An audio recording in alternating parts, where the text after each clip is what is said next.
So MSNBC told me that Civil War's starting. So you guys don't get to drink because I didn't say it. They said it. Don't look at me. I'm just sitting here. I'm sitting here minding my own business.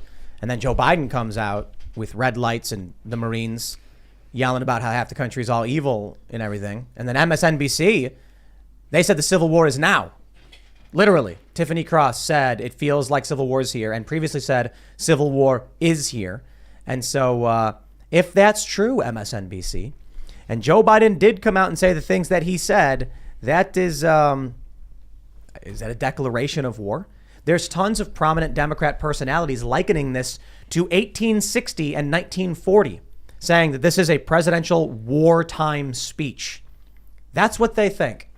So I'll tell you this, to those that don't think you're in some kind of civil war, that's the advantage they have, the element of surprise. That when the feds go after Donald Trump, when they raid his house, when they start going after the lawyers, they just tell you, oh, it's all normal. It's not a civil war, and people sit back and just watch. But if MSNBC said it, far be it for me to tell them they're wrong. They're MSNBC. Before we get started, my friends, we got a great sponsor for you. We got BioTrust Stronger Bones and, BioTrust Ageless Multi-Collagen over at StrongerBonesAndLife.com. There you go. I got it. You'll get 51% off when you pick up your Ageless Multi-Collagen. This is a great supplement, makes your skin, your joints, your hair, and your nails extra strong, and I recommend it. I skate all the time. I've been feeling really, really good. I love this stuff. Head over to StrongerBonesAndLife.com. You'll get a 51%. You'll get 51% off today. You'll also get a 60-day money-back guarantee, the healthy aging support of collagen in its ideal forms, 5 key types of collagen you need from 4 different sources, and for every order today, they will donate a nutritious meal to a hungry child in your honor through their partnership with NoKidHungry.org. To date, BioTrust has provided over 5 million meals to hungry kids. Please help BioTrust hit their goal of 6 million meals this year. It is non-GMO and free of artificial colors, flavors, preservatives, and sweeteners, free of gluten, antibiotics, and RBGH and RBST. Nearly no odor or taste, unlike bone broth. There's no clumping, unlike other supplements. You'll get free shipping with every order. Free VIP live health and fitness coaching from BioTrust team of expert nutrition and health coaches for life with every order. And their free e-report, the 14 foods for amazing skin with every order. Big fan of BioTrust, man. We really do appreciate you guys sponsoring the show. So check out StrongerBonesAndLife.com if you'd like to pick that up. And also go to Timcast.com, become a member, support our work directly. Check out the latest episode of Cast Castle featuring Marjorie Taylor Greene. It's a good laugh. We also have a clip up on YouTube.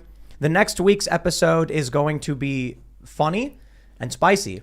And I'll just say, I'm pretty sure that if it's going to be, it's a 4-part arc now. It's 4 episodes that like YouTube would let's just say YouTube wouldn't appreciate. The jokes that we're making are, we'll leave it at that. But we'll have more on that next week when it comes out Tuesday at 7 p.m. Smash the like button, subscribe to this channel, share the show with your friends. Joining us to talk about all of this news and more is Matt Kibbe. Hey, it's good to be back, and I am the head of an organization called Free the People. I'm also the host of Kibbe on Liberty, a podcast that's co-produced by Free the People and Blaze TV. And our whole thing is to tell beautiful stories about liberty and to connect with people at an emotional level and not just do the typical libertarian thing where we just sort of bombard people with logic and facts and downward sloping demand curves and all that stuff that economists do. Because I realized quite a bit ago that I was the unusual one and that most people process the world through their emotions. Tim, you talk about this all the time, that culture is upstream of politics. And so we want to turn people on. My team is basically a video production crew. I have actors and artists and people that want to tell beautiful stories. Some of those stories are uplifting and some of them are devastatingly dark. Right on. Thanks for joining, man. We also have Hannah Claire Brimelow. Hi, I'm Hannah Claire Brimelow. I'm a writer for Timcast.com. Yeah, sure. As She was right. She was right. Hey, Matt, I'm glad you're here, man. I'm Ian Crossland, obviously, if you don't know already. It's right behind me. Don't forget it. I'm glad you're talking about emotions, man. I was thinking last night, what do I do on this show? I listen to what people think and why they feel the way they feel. Yeah. It's so important. And everyone's different, and you start to learn about humanity when you get a piece of everybody. Thanks for being here, man. Thank you. 100%. We were talking last night about how feelings don't care about facts, which is something that I came up with on my own because I started to realize that this is why I think conservatives lose and definitely libertarians. Good for you for making a difference. Me and my little T-Rex arm are over here. Let's get this party started. So the first story we're going to go to, we're going to check in with our good friends over at the Babylon Bee. Oh my gosh. And over at the Babylon Bee, every single article, okay, there's almost Tucker. all Yeah. the new ones, are the image of Joe Biden with the red lights and the Marines behind him yelling. And we have Biden abolishes office of president and names self Supreme Führer. Biden signs non-aggression pact with Poland. Biden announces invasion of Poland. Bravo, Babylon Bee. Did great. So here's the story from Newsweek. Joe Biden compared to Adolf Hitler by Trump loyalists. Not just Trump loyalists. Many people are comparing him to Hitler, whether they like Trump or not. Y'all are just in a cult. But Newsweek, I'll give some respect to because they have Batya Ungar-Sargon, who's she's actually pretty good and tries to keep things a bit balanced. So that's okay. I'll give him that one. But take a look at this photo. We got to show this photo from the previous night. We did that watch party, but this photo has taken the internet by storm. This is a creepy photo. Everybody who is sane is questioning the judgment of the White House team Joe Rogan, for Joe Rogan. Yeah, Dave of course, Portnoy. Joe. Yeah. But Joe recently said vote Republican. So. All the normal people, normal guys.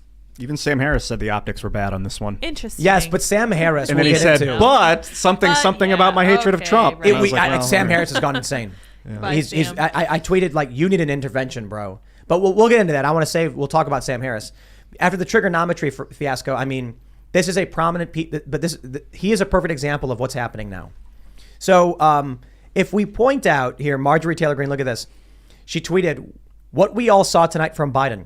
I guess when President Butterbeans is frail, weak, and dementia-ridden, the Hitler imagery was their attempt to make him look tough, while he declares war on half of America as enemies of the state. Oh, or it's real." Twitter blocked this video, and it says the following media includes potentially sensitive content. I'm going to click it. Are you ready? I am. Click. Oh, Oh, it's it's just Biden with a speaking. fake mustache and swastikas behind him. So we had to bring in a libertarian to ask us what's happening. Is Joe Biden declaring himself the supreme chancellor? Is he asserting that for the security and prosperity, the American Republic will be reformed into the first American empire?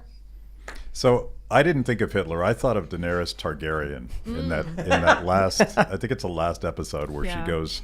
I guess she goes full Nazi in that. But yeah, like the imagery is super creepy, and I think that everyone should be a little bit freaked out about it. But obviously this wasn't an accident. They didn't forget to frame the shot and realize that it was going to be this blood red kind of imagery. And so the question is he desperately talking to his base because he knows he's going to get trounced in the midterms, and the only thing he has left, the economy sucks and people are paying so much for gas and groceries, and there's so much collateral damage caused by lockdowns, is the only thing he has left is to get every single person that's turned on by the authoritarian imagery to show up and vote in the midterms. Or is it about His brain's broken. Is it real? Is it real? Is it real? I think it's real. Well, think they it's asked him today. I think Peter Doocy asked him, do you really think that the Trump supporters are? How did he phrase it? Do you have this? Are a threat to? Are a threat? Do you really yeah. think the Trump supporters are a threat? And he said, I don't think any Trump supporters are a threat. What? And Well, last night he was he's saying, demented, dude. Come on. so I think what he really thinks is a threat is cultism, and he's pointing out Trump's cult because he was just president. But cultism But is that makes dangerous. no sense. If he's saying, I don't think any Trump supporters are a threat, but he's talking about a cult, and he thinks Trump supporters are in a cult, that makes no sense. It's like he's saying the cultism of Trump is No. dangerous, but the people themselves are not threat. Are not no, the no, threat. no. I think he's walking it back. Somebody tweeted, they said the overnights must have been really, really bad on this one. Oh, for sure. That picture came out like 10 minutes So after the. bad. After the speech. I bet they were. When that photo came out, let's grab that photo again. When this photo came out of Biden, Jeez. it's crazy, What the dude. heck? The red lights with him going, ah! And just one person had to be like, instead of it being blue, red, blue, why don't we have it be red, blue? Yeah. It would have been a totally different game. This It would is- be still weird, but This Not this picture's never going away. I think- and they No. know it, and they know it. One of the networks slowly tweaked it and made it pink during CNN. CNN did. Really? they Holy knew. crap. And there was blue just outside Yeah, on either that's side, what I'm saying, but they like- cropped it. Someone was like, this is a great idea. We're going to write the speech, and you know what? We're going to be super patriotic, and we're going to put red right behind him, and we're going to do it at night. it So was it's to- black and red. it was to scare people. It looks crazy. The other part is this whole speech, he's just throwing out buzzwords. I mean, he says that MAGA supporters are extremists or threat. He says that they're threats to democracy. He invokes Charlottesville. Like, he is doing anything he can to be like, supporting Donald Trump is supporting the worst of the worst, and I need you to be on my side because otherwise you're against the foundation of America. This is a crazy statement. Yeah, it's like classic othering the other team, right? And this is what every authoritarian has done through history. You dehumanize the opposition so that you can do what you need to do. I don't think it's a mistake, and the question is, does he mean? I don't know what Joe Biden means because he's reading a script.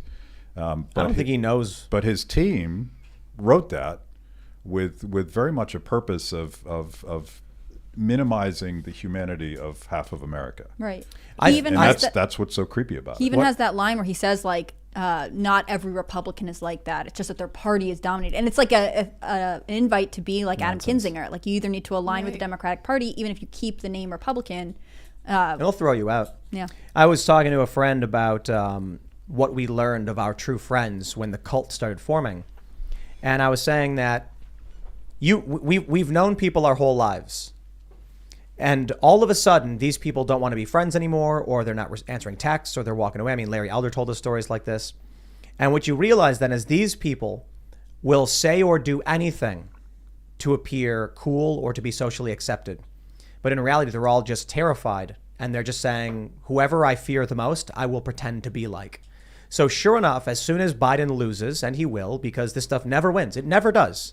I mean, there are periods where autocrats gain power and then they lose power in the end. It never lasts forever.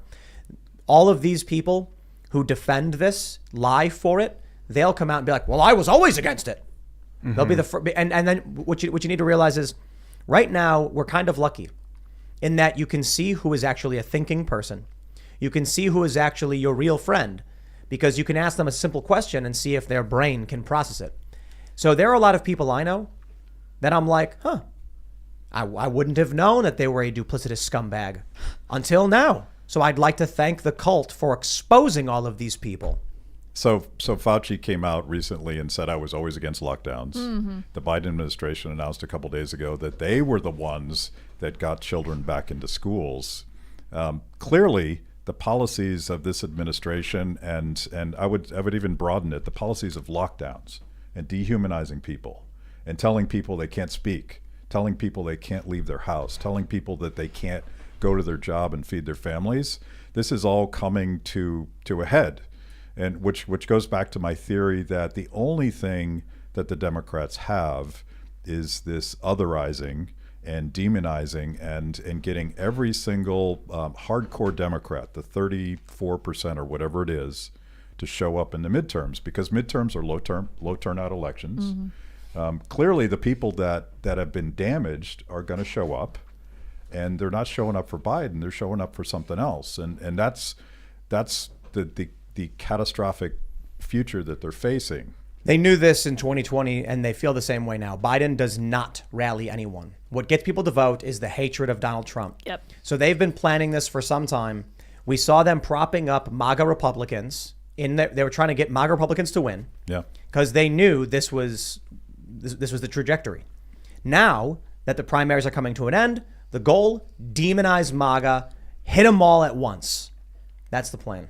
You know, one of the things that bothers me is he was saying that he thinks that anyone that questions a free and fair election is a danger, which I kind of like, okay. Well, how could I he say get that you. about Hillary Clinton? But I mean, that's not It's not nice. Oh, well, she mean. did actually question the 2016 Yeah, election. She never did. stopped. She But never the stopped. big problem is when you have election tallies being calculated on a proprietary voting machine in secret, I would not just default consider that free and fair because it's in secret, it's being tallied. I can't see if it's free and fair. I can't see. I need to see the code. Did you see what Carrie Lake said? No. She was asked about this, like, isn't Donald Trump, with he's threatening democracy or whatever, and she was like asking about elections, asking like every Democrat did, after the 2016 election. She said people have a right to question the process, and how is that anti-American or a threat to this country or whatever? That's an insane prospect. What they want to do with the classified documents thing, they want you to think there's an authority above the president when it comes to classified documents. They want you to think that Trump needed permission from someone. The National Archives, by the way. Right. They want you to think that as commander-in-chief, you do not have the authority as the duly elected, president or whatever to do these things. And this is every step of the way. They're trying to make you think that you actually don't have the right to be involved in the process. When you come out and say, "Hey, we're doing a free and fair election, so I want to see those numbers on a open source machine, or the public should have access to the code, the source code, and we should be able to see them tally." Yeah, of, by, and for the people. That's the United States. They're trying to erase all of that and make you think that there's someone else you have to bend the knee to. Yeah, did you know? Did anyone else not know that the National Archives were the final arbiter of what was legal for the president to I did take? not know that. I think it's fascinating. Our country's highest authority is the acting archivist of the United States. that interesting? Librarians everywhere are like, I had no idea this was such a path to power. Could there be a worse form of hell than the librarians taking full control? Seriously. Well, I was looking this up today because we were kind of talking about it with family, because they were like, well, my mother-in-law actually asked, she was like, well, what did Hillary Clinton do when the FBI came for her documents? And I was like, that's a great question. Let's talk about that. They Their email? smashed their phones with smashed their hammers. phones, bleach bit The server. Yep. And they were, and she was not a president. Yes, she didn't have exactly. declassification authority. She Right. destroyed classified. Was it Yes. been proven that she destroyed classified information, or she Her just destroyed staff, information? Ian, Her her staff staff. destroyed information. Was it her command for Yes. them? And then For so she sure. commanded her staff to destroy information. We don't know if it was classified or not because it was Well, destroyed. here's how it works. If there's, let's say we've got a truth bomb on the table from Daily Wire, and let's say it was evidence or something. If I came out and said, "Ian, destroy the evidence," well, you committed a crime. If I said, "Ian, clean the table," well, I didn't do anything wrong. I just said clean the table, and then Ian goes and smashes the truth bomb with a hammer. Nobody committed a crime. Mm-hmm. So they're like, well, no one really did anything. It was one guy was just preparing a server, and she was just telling him to clean things up. Yeah, we get it. Mm-hmm. Let's talk about where we go from here with Joe Biden and his crack pottery. MSNBC's Eugene Robinson describes Biden's speech as urgent wartime address as network keeps evoking civil war. Shut up, Fox News. Network keeps evoking civil war. Civil war is trending constantly over the past several months. MSNBC's Tiffany Cross has claimed it feels like the civil war is here. In fact, she said more than that. They have a video clip here. Let me see if I believe this is the one. Maybe it will play. Maybe it won't. All right, let's. Every time. Gets Well, us every because time. we were listening to music before We have the show. listen parties before every show. There is no let's deal with the rhetoric. At this point, I do think we have to have serious conversations around preparing for actual violence. People keep saying a civil war is coming. I would say a civil war is here. And I don't mean to be hyperbolic. We can look at what has happened just in the past week alone. Since all this has happened, we've had 2 people try to declare war with FBI field offices. I don't think at this point we're going to all pack up our bags and go home and sing Kumbaya. She's right. Yep. She's 100% right. It doesn't matter what side you're on or who you think is factually correct or morally correct. What matters is that there were people going to FBI field offices. One guy tried to break through, and I said, yeah, people are getting violent. These things are happening. And even it was Eric Weinstein. What is this? Autoplay video. Boo. Eric Weinstein said he doesn't see a path out of this. And I'm like, with like that's great. I've been saying that for a while. And I don't mean that as like a dig at him. I'm like, even he's now saying, even Joe Rogan is saying, I think Tim was right, a civil war is coming. Even Eric is saying, I don't see a path out of this. I said that a year ago. I mean, violent crime has been on the rise for the last 2 years. I think I have to look at the numbers again, but I think it coincided before the pandemic, was exacerbated by the pandemic. We obviously saw the summer of 2020, which was marked by violent riots.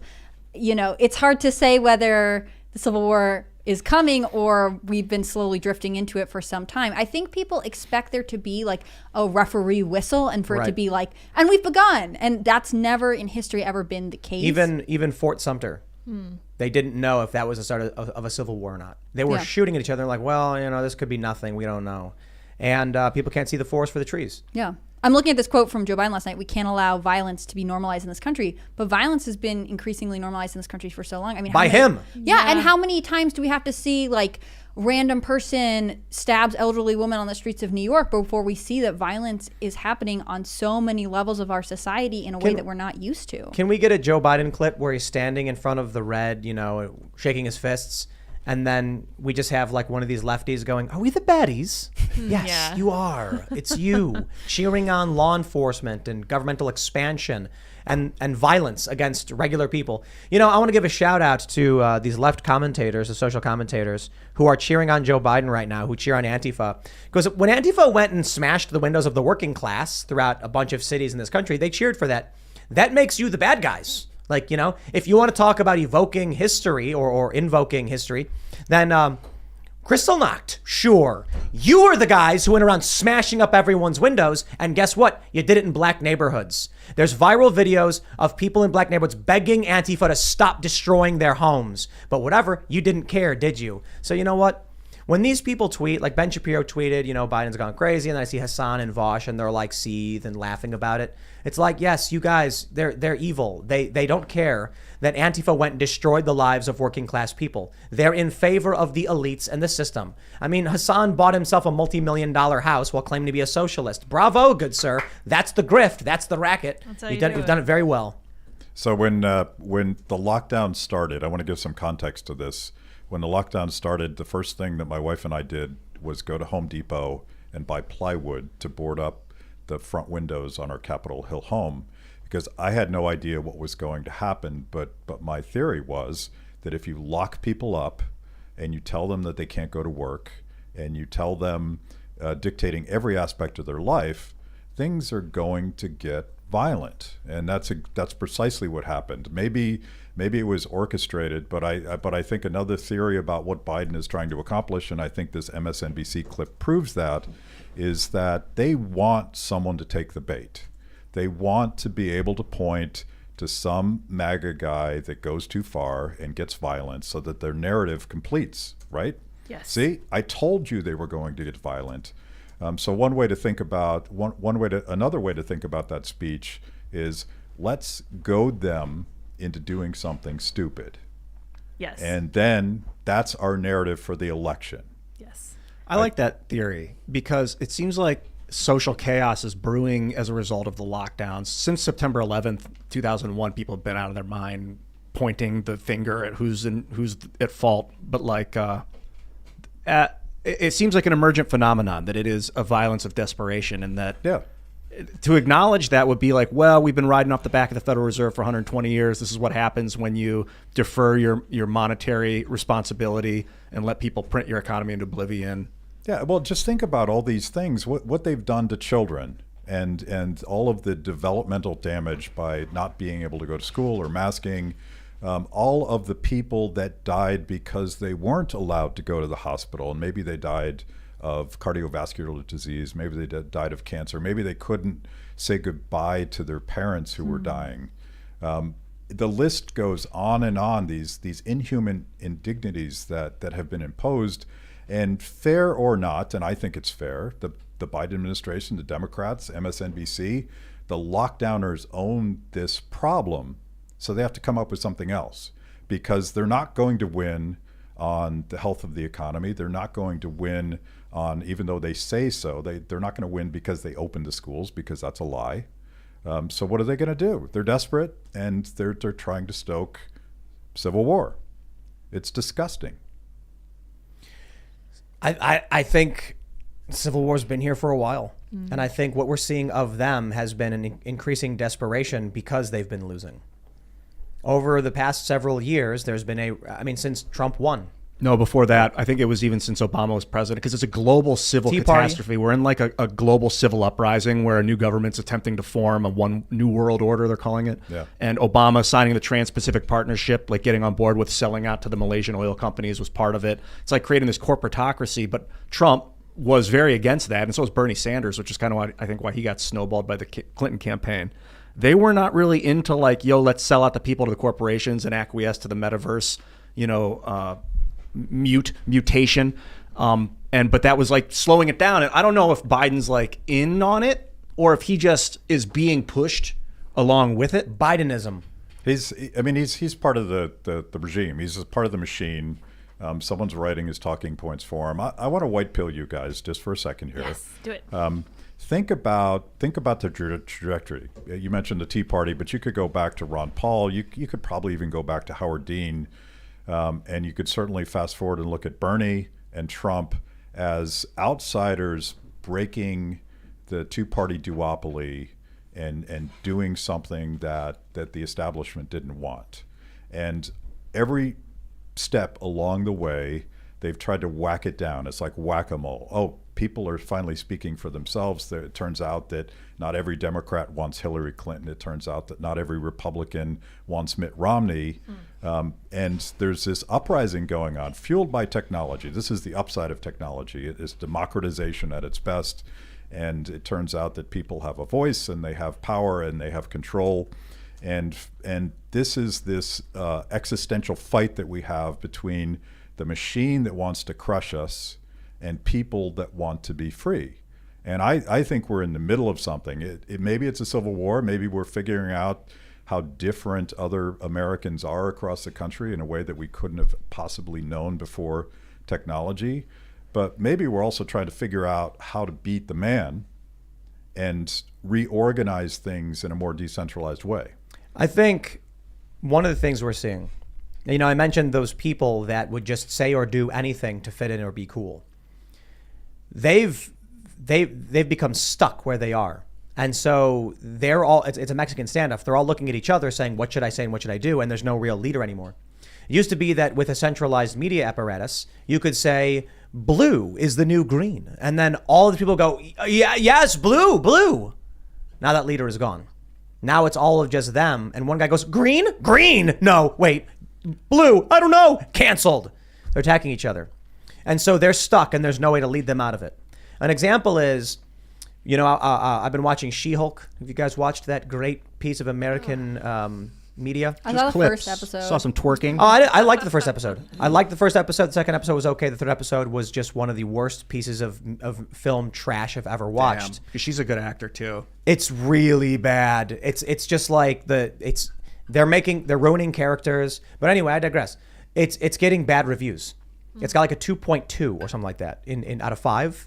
And so what these cultists do is they say the only reason that's happening is because white supremacists are attacking it. And then I'm just like, it's really funny because I actually liked the first one. I thought it was silly when she did that rant about feminism. But I was like, I even said on the show, I was like, it's all right. C+, it's like kind of funny. Second episode, it's okay. There's some bad stuff in it. And third episode is just really, really awful. And it's like, what do you say to someone who actually praised the first 2 episodes the first 2 weeks and is now saying, okay, it's getting bad? Is that racism and white supremacy? The issue is when there's no leader, they don't know what to say. So they say bad thing. They say, the only reason people don't like it is because they like bad thing. They like bad things, so they don't like show. And you're just like, maybe if you had charismatic thought leaders, they could explain what's wrong with the show in a way that would help your side, but they don't. It's a mob. And, some people call them the real fascists or whatever. And I'm like, it's just a mob. It's a group of people marching around with pitchforks, figuratively, on Twitter, looking for the next person to be angry at over their problems. Joe Biden is a part of that mob. He is not a leader. He doesn't know what he's doing. Somebody writes him a speech because they're a part of the mob and they're saying mindless, nonsensical garbage, but mobs are dangerous. Yeah. They're also just, there's an apparatchik mindset to people like this because the prize, the ring, is control of the federal government, and without that, they can't impose their will on other people. Whereas I think conservatives and certainly libertarians don't really think that way. We're not ultimately political animals. We want to live our lives. We want to raise our families. We want to live our lives the way we see fit. And I think that's sometimes a disadvantage when so much power is concentrated in Washington, D.C. Apparatchiks win, and people that want freedom don't even understand what they're doing, so that the language is foreign. Like, what are you guys even saying? It's hard to even understand what they're trying to say. I think they're trying Mumble. to get you to agree with them by using the only thing they know, which is fear. So they're saying like, well, only white supremacists criticize She-Hulk. So therefore, if you are going to criticize it, know that you are equating yourself to that ideology. And so in turn, if you don't want to be outside the group, you start to be like, well, I kind of like the costumes in She-Hulk. And even though you didn't actually like it, you feel like you can't publicly talk about it. Otherwise, you are equated to the worst of the worst. It's like the show's bad because the writing is bad. The jokes don't make sense. The characters are being ruined, like Wong. He's in a bunch of movies. He's a great character, and they turned him into a joke. Like he's disheveled. He shows up late. He's committing crimes. I'm like, what is this? What are they doing to these characters? But the CGI, so bad. Yes, but bad is an understatement. It's worse than Shrek. People are like, Shrek level CGI. I'm like, no, man. The way they're like walking and jerky and their mouths are moving like this when they talk, I'm like. It reminds me of Sims. You know, like a computer game. Like it looks like early animation of Sims, like in the worst way possible. And this is like a multi-million-dollar production, right? You know what I think? I think when you're a part of a mob, they may be able to. A mob can break into CNN, but they can't make the cameras operate. The cameras may already be turned on when the mob breaks into the CNN, headquarters. So they can move the camera around and point it, and that goes out to the world. But eventually the camera stops working and they start scratching their heads. Then someone comes in and they're like, let's do this, and they press power. The camera starts working, but not working well, and they're like, okay, I got it. That's what it feels like. Like a mob broke into the studio, and they don't know how to work anything. And I think merit is being shut out. But we're doing our own things. That's the danger of corporatocracy, is that merit gets shut out and wealth dictates who gets to make the decisions instead of the most intelligent or the most resourceful, which is what republicanism is so great for. So that the merits of the human are what lead the way, not the bank account. Well, I mean, is it wealth or is it wokeism where who you hire is not based on the people that could actually make a good movie? Right. I think that's what you're describing. Oh man, remember when like Star Wars was completely destroyed, and then it was completely destroyed, and then it was completely destroyed, and like every step of the way they just completely ruined the IP. Like the prequels, it's like okay, whatever. They really ham-fisted it. It's like, why is C-3PO and R2D2 here? That's Anakin built. See, that's weird. But fine, whatever. We all had a good laugh. We enjoyed it. Then they started making a whole bunch of weird garbage, and then the sequel movies were just nonsensical garbage. Rian Johnson, who's super woke, just totally ruined it, and he brags about how proud he is, but he legitimately ruined it. The rate, like it's. Dude, George Lucas sold out. He sold Star Wars to Disney. He sold out. That was his IP. Freakish. Well, good for him. No, not good. Not good. He ruined it. He gave up and he ruined it. First of all, forcing his own direction on it ruined it. George, you ruined the first episode 1. You ruined because you didn't let someone else take the reins for you. You're a good story writer. You're not a good director, my man. That movie was terrible. Jar Jar Binks was a laughing stock. You had a horrible child actor to play the lead. You had no villain. You had Darth Maul, who didn't even have lines, and they had like one line in the movie. You telling me? Terrible. Terrible. I thought you were talking about A New Hope. I was like, what? The New Hope was good. Episode 4, 5, and 6 were freaking incredible, man. Yeah. Amazing cast for that. It's confusing too. how they did these movies. Yeah, I've never understood it. I've never really followed Star Wars. I feel like you're making a really hot take. I just wish I could understand it better. He wanted me to pretend like I didn't know Palpatine was the Emperor so that I could the kids in the future will watch Star Wars from episode 1 forward. Is he nuts? This is crazy. Yeah. I don't know. Yeah, I mean, the moment it was the same actor. Everybody knew it was him. Yeah, it was the point was it was the. Do you like Star Wars? I checked out with Jar Jar Binks, and I've had to go back and rewatch them all recently. But I'm surely the oldest person here, and I was a very young, maybe I was like 12 when the first one came out. And that was like iconic, definitive. This was part of our youth back then. Yeah. And it's a big deal. The first 3, which I don't know which numbers they are fantastic. 4, 5, and 6. 4, 5, and 6. That makes They sense. just call them 1, 2, and 3, whatever. Yeah. Prequels and the sequels. And then Jar Jar Binks, I'm like, I'm out. Yeah. Yeah. How racist was that? All this like CGI cartoons. I would have rather had a dude in a costume. Like that's what they did in the original Star Wars. Is dudes with costumes on playing music, and that Han was fun. shot first. Oh, and then they re-edited the Star Wars to make Han not seem so villainous. Like, Han's a dirty dude. Of course he shot first. He shot Greedo so that he didn't get shot. This is an example, actually. I remember when they changed Star Wars so that Greedo fired at Han first, and it was a big deal. And I'm like, it's like proto-wokeism. when they started when they started making content to fit their ideological narrative, going back and editing it because they were like, Han shouldn't be a scoundrel. He should be a hero. Well, and they're We're gonna change it. hijacking stuff that is nostalgia. You said this, you were 12 when this came out. It's a huge part of your childhood. They're hijacking things that they know people will want to watch to put their own messages in. Wasn't there like a Netflix show that they went back and edited the first episode? Was it Stranger Things, I think? There's a bunch of Yeah. them who've done that. That's crazy because, you know, I remember when video games used to be released, the video game that came out was the video game you got. And when there were bugs, well, you know, too bad. And sometimes they go, it's not a bug, it's a feature. Like the idea of in video games, a combo in a fighting game, right? In Street Fighter, it was actually a bug that you could string together a bunch of moves, creating a no time gap between when you attack and your opponent's ability to defend. And they were like, it's a feature. They couldn't do anything about it. Nowadays, when a game is released, they patch it. Now they're patching TV shows. This is nightmare. Like, time is gone. Like, history, memory won't matter. Because you're going to go to your friend and be like, hey, did you just watch that new show called, about Ian and Matt's adventure into, the never-ending tale or whatever? And you're going to go like, oh, yeah, it was really awesome when Ian pulled out the lightsaber. Lightsaber? What are you talking about? No, he had Excalibur.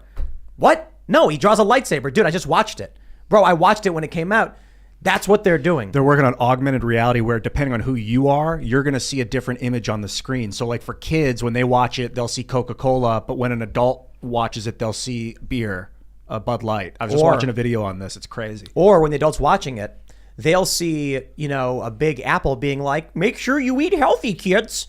And then the kids are going to be watching it, and it's going to be a giant tiger throwing gummy snacks at them, being like, eat candy, it's delicious. Or something worse. The parents are going to think the kids are getting a good message, not realizing it. That's disturbing because part of what bound us together, you might have mentioned this earlier, is our shared, I don't know if you said this exactly, but our shared appreciation, our shared understanding of what art was. Like, I don't know if you actually said this or if it was you, Tim, but like we would all sit around, it was Fox News, gave us this is what's up tonight. And everyone would see it. Everyone could agree that's what I saw. For better or worse, because we were led astray in many ways. But now we're going to even be like, that's what I saw. Well, that's what I saw. Did we even see the same show? I don't know, and I don't know how to verify it. Yeah. How crazy it's going to be if, we no longer have TVs. We just have like viewing portals that are green screens and you put on your AR goggles. Ugh. And then you're watching the news and you get different news at the same time. Like, we saw this with the Sondland testimony, the Gordon Sondland testimony. Yeah. There was a gym. I think it's a gym. Someone posted this photo. CBS and Fox next to each other. And on Fox, it says Sondland confirms no quid pro quo. And CBS says Sondland confirms yes quid pro quo. It's like you literally have two different truths that are coming out. And it's like, another good example has just happened. Taiwan shot down a Chinese drone. It's reported by, a bunch of outlets that it was a Chinese drone. Why? Because it came from China. But then you get CNN saying unidentified drone and Reuters saying suspected Chinese drone. And now what happens is someone might go, did you hear that they shot down a Chinese drone? They'll go, no, it wasn't identified. What are you talking about? The news said it was literally, this is insane. I don't know how we function this way. Well, I'm going to white pill you guys again because I really feel like back in the day, like I'm the old guy again. I'm going to be old guy all night. But I'm old enough to remember when Walter Cronkite would tell me as a kid, that's the way it is. And you got 20 minutes of spoon-fed news and somebody curated that and all three networks said the same thing. And that was our only access to information. And now you have these infinite sources and all sorts of contradictions. These contradictions of fact prove to us that a lot of what we used to think of as objective news is at best opinion and perhaps just blatant false propaganda. Yep. But we have the ability now to sort of fact check the fact checkers, and I think that puts more responsibility on us to figure things out for ourselves. And yes, all sorts of people are going to fall for the BS, but I feel more comfortable in this crazy decentralized world than I ever did when someone was dictating to me what to think. It's all broken, man. I feel less like what we're seeing, but more hope. What we're seeing now with the media and the lies plays perfectly into the postmodernist goals. Sure. The fact that you have Fox and CBS saying the exact opposite things, it is perfect for them that we, who will try and fact check and then present to you to the best of our abilities the facts, they like that we come out and say they're lying to you, and at the same time they point back and say they're lying to you, because it confuses people. Mm-hmm. And it's good for numbers. And yet, that's sort of how life works, right? You think about your everyday life, and you're trying to figure out how to move forward in a radically uncertain world. This is a world we live in. We live in real time, and we don't know what's going to happen tomorrow. We have some sort of theory about what happened yesterday, and somehow we figure that stuff out. So I think it's important not just to take the snapshot of like, that guy says this and this guy says the opposite, and I don't know what to think. There's a process by which we're going to figure this stuff out. But again, like, we have to like own that instead of just falling into the trap of believing one tribe and not the other. I want to pull this story from the New York Post. White House, big tech colluded to censor misinformation. Lawsuit. Good. Yeah, New York Post. You can just show the emails that came out showing that they literally did it. This is crazy Who's stuff. filing the lawsuit?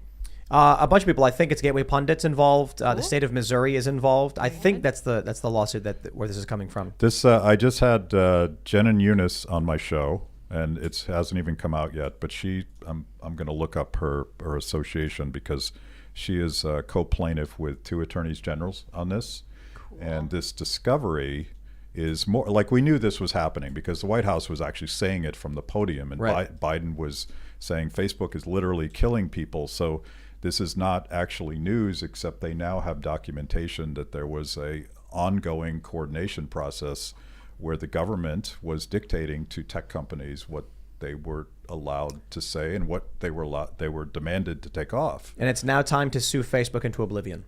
Anyone. So you need to look at the emails and look at the stories. Anytime Joe Biden has referenced COVID policies, I think anybody who tried sharing anything related to that should join a class action lawsuit against Facebook and the U.S. government for collusion, violation of First Amendment rights, because the government was actively suppressing that information with the assistance of Facebook. And you should now all have standing. Large class action.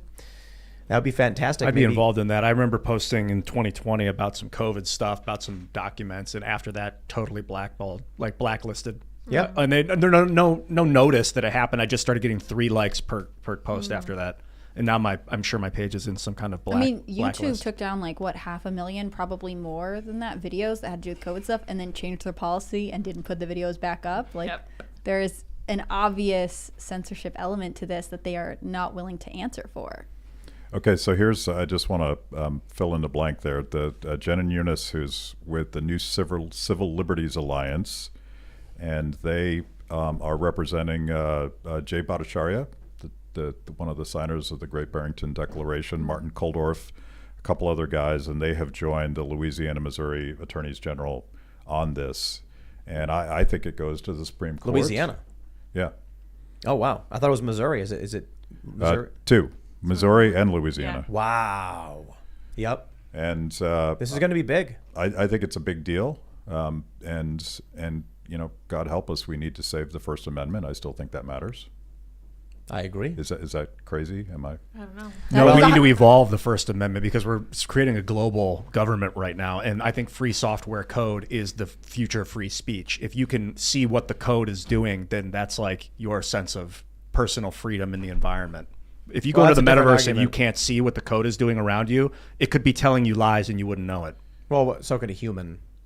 It's okay for humans to lie. But for a software code, for an environment to lie to you, I think is when it's gone too far. What does that mean? Like if there's blatant lie propaganda, like if there's signs around you that are telling you something happened when it didn't. Yeah, that's the metaverse I'm talking about. When you're in VR, when you're in But like that's just an image posted by a person. What's the difference is, I guess, between what and what? Like an image posted by a person and a person saying the words. If someone creates an environment that they post false advertising or they post, false statement in political ads, it's created by a person, even if it is a sign that's physically appearing or like virtually if appearing. I saw a sign that said like turn right to the next Burger King, but to you the sign said turn left to the next Burger King, but neither of us know that we're getting fed different information, that's like a violation of my First Amendment. That's a violation of a human right, in my opinion. People need to know if they're being led towards something. But you said it's okay if humans lie. Like, why is that? Technically, you could lie to me. If you have an algorithm that's decided you should go to Wendy's and you should go to Burger King and it's automatically doing it, we should know that machines are doing that to us. When people don't realize, Facebook experimented on people. Do you guys know this? Yeah. They made people depressed on purpose to see what would happen. That's psychotic. We should have a right guarantee that they can't do that. There should be, I mean, I think we should abolish algorithmic feeds. It should be chronological and your followers. So if you follow something, you get shown it. It shouldn't be like we've decided what's right for you. Because Facebook actually started showing people content that would depress them to see if it would work, and it did. Sure did. They started then producing depressing content. It's creepy stuff. It's like 2014, I think they were doing that. What are they doing now?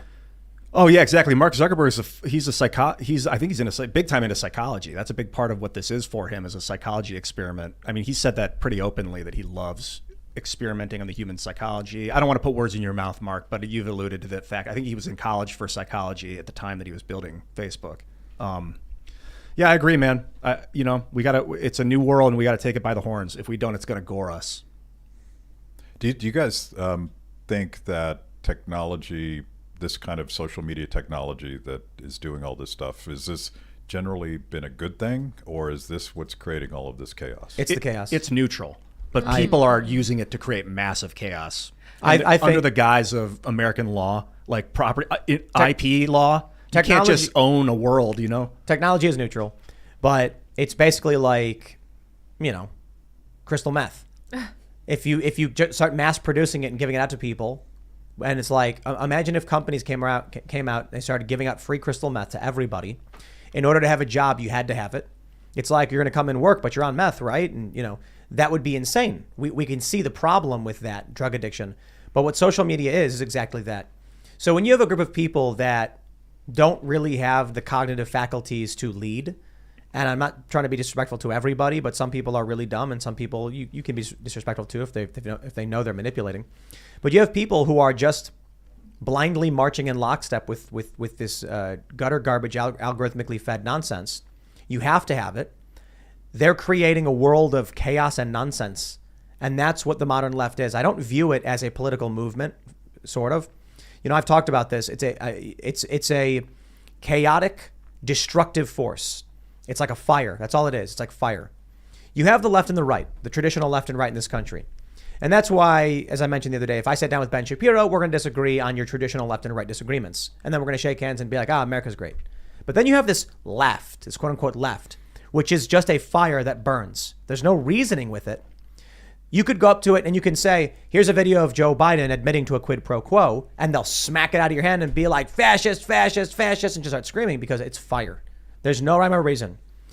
A leaderless mob blindly marching in lockstep on social media, and that's what you end up with. But this is nothing new. And the entirety of human history has crazy mobs doing the most inhumane things, mass murder stuff. But it's amplified. It's addictive. Like we've always had crazy people, but we haven't always had systems that incentivize you to post inflammatory things. Instagram, right? Young girls are getting depressed because they're not getting enough Instagram likes. Now they're doing Photoshops and filters on their apps. Now women are getting plastic surgery to look like the filters. Like this is derangement. There's a family that's suing Instagram because their daughter started using it at a young age, like 13 or something, and developed really serious anorexia and anxiety, and they believe that it's directly correlated to her addiction to social media. Well, these CEOs don't give their kids phones. Mm-hmm. Everybody else does. And it's like the dude selling the drugs knows not to let their kids have it, but the families are told to do it. It's the right thing. Yeah, it's like addictive printing press fire drug. We can go back to Web 2.0, get rid of all these weird algorithmic manipulations, and just go back to reverse chronological. That'd be fantastic. Yeah. If you follow them, you follow them. Otherwise, the posts just come in reverse chronological order. I hear the web is headed towards 3.0, and it's freaking out humanists. Well, we're in 3.0. 3.0 is like the perma web, where everything is on Arweave or some other permanent state where it's always there. And that's you're talking about 4.0. Geez, I don't even know what to call this stuff anymore. I'll explain it. Web 1.0 was like CompuServe and AOL chat rooms, really basic stuff, garbage websites. Web 2.0 was when we got social media websites, accounts were popping up, eBay and things like that.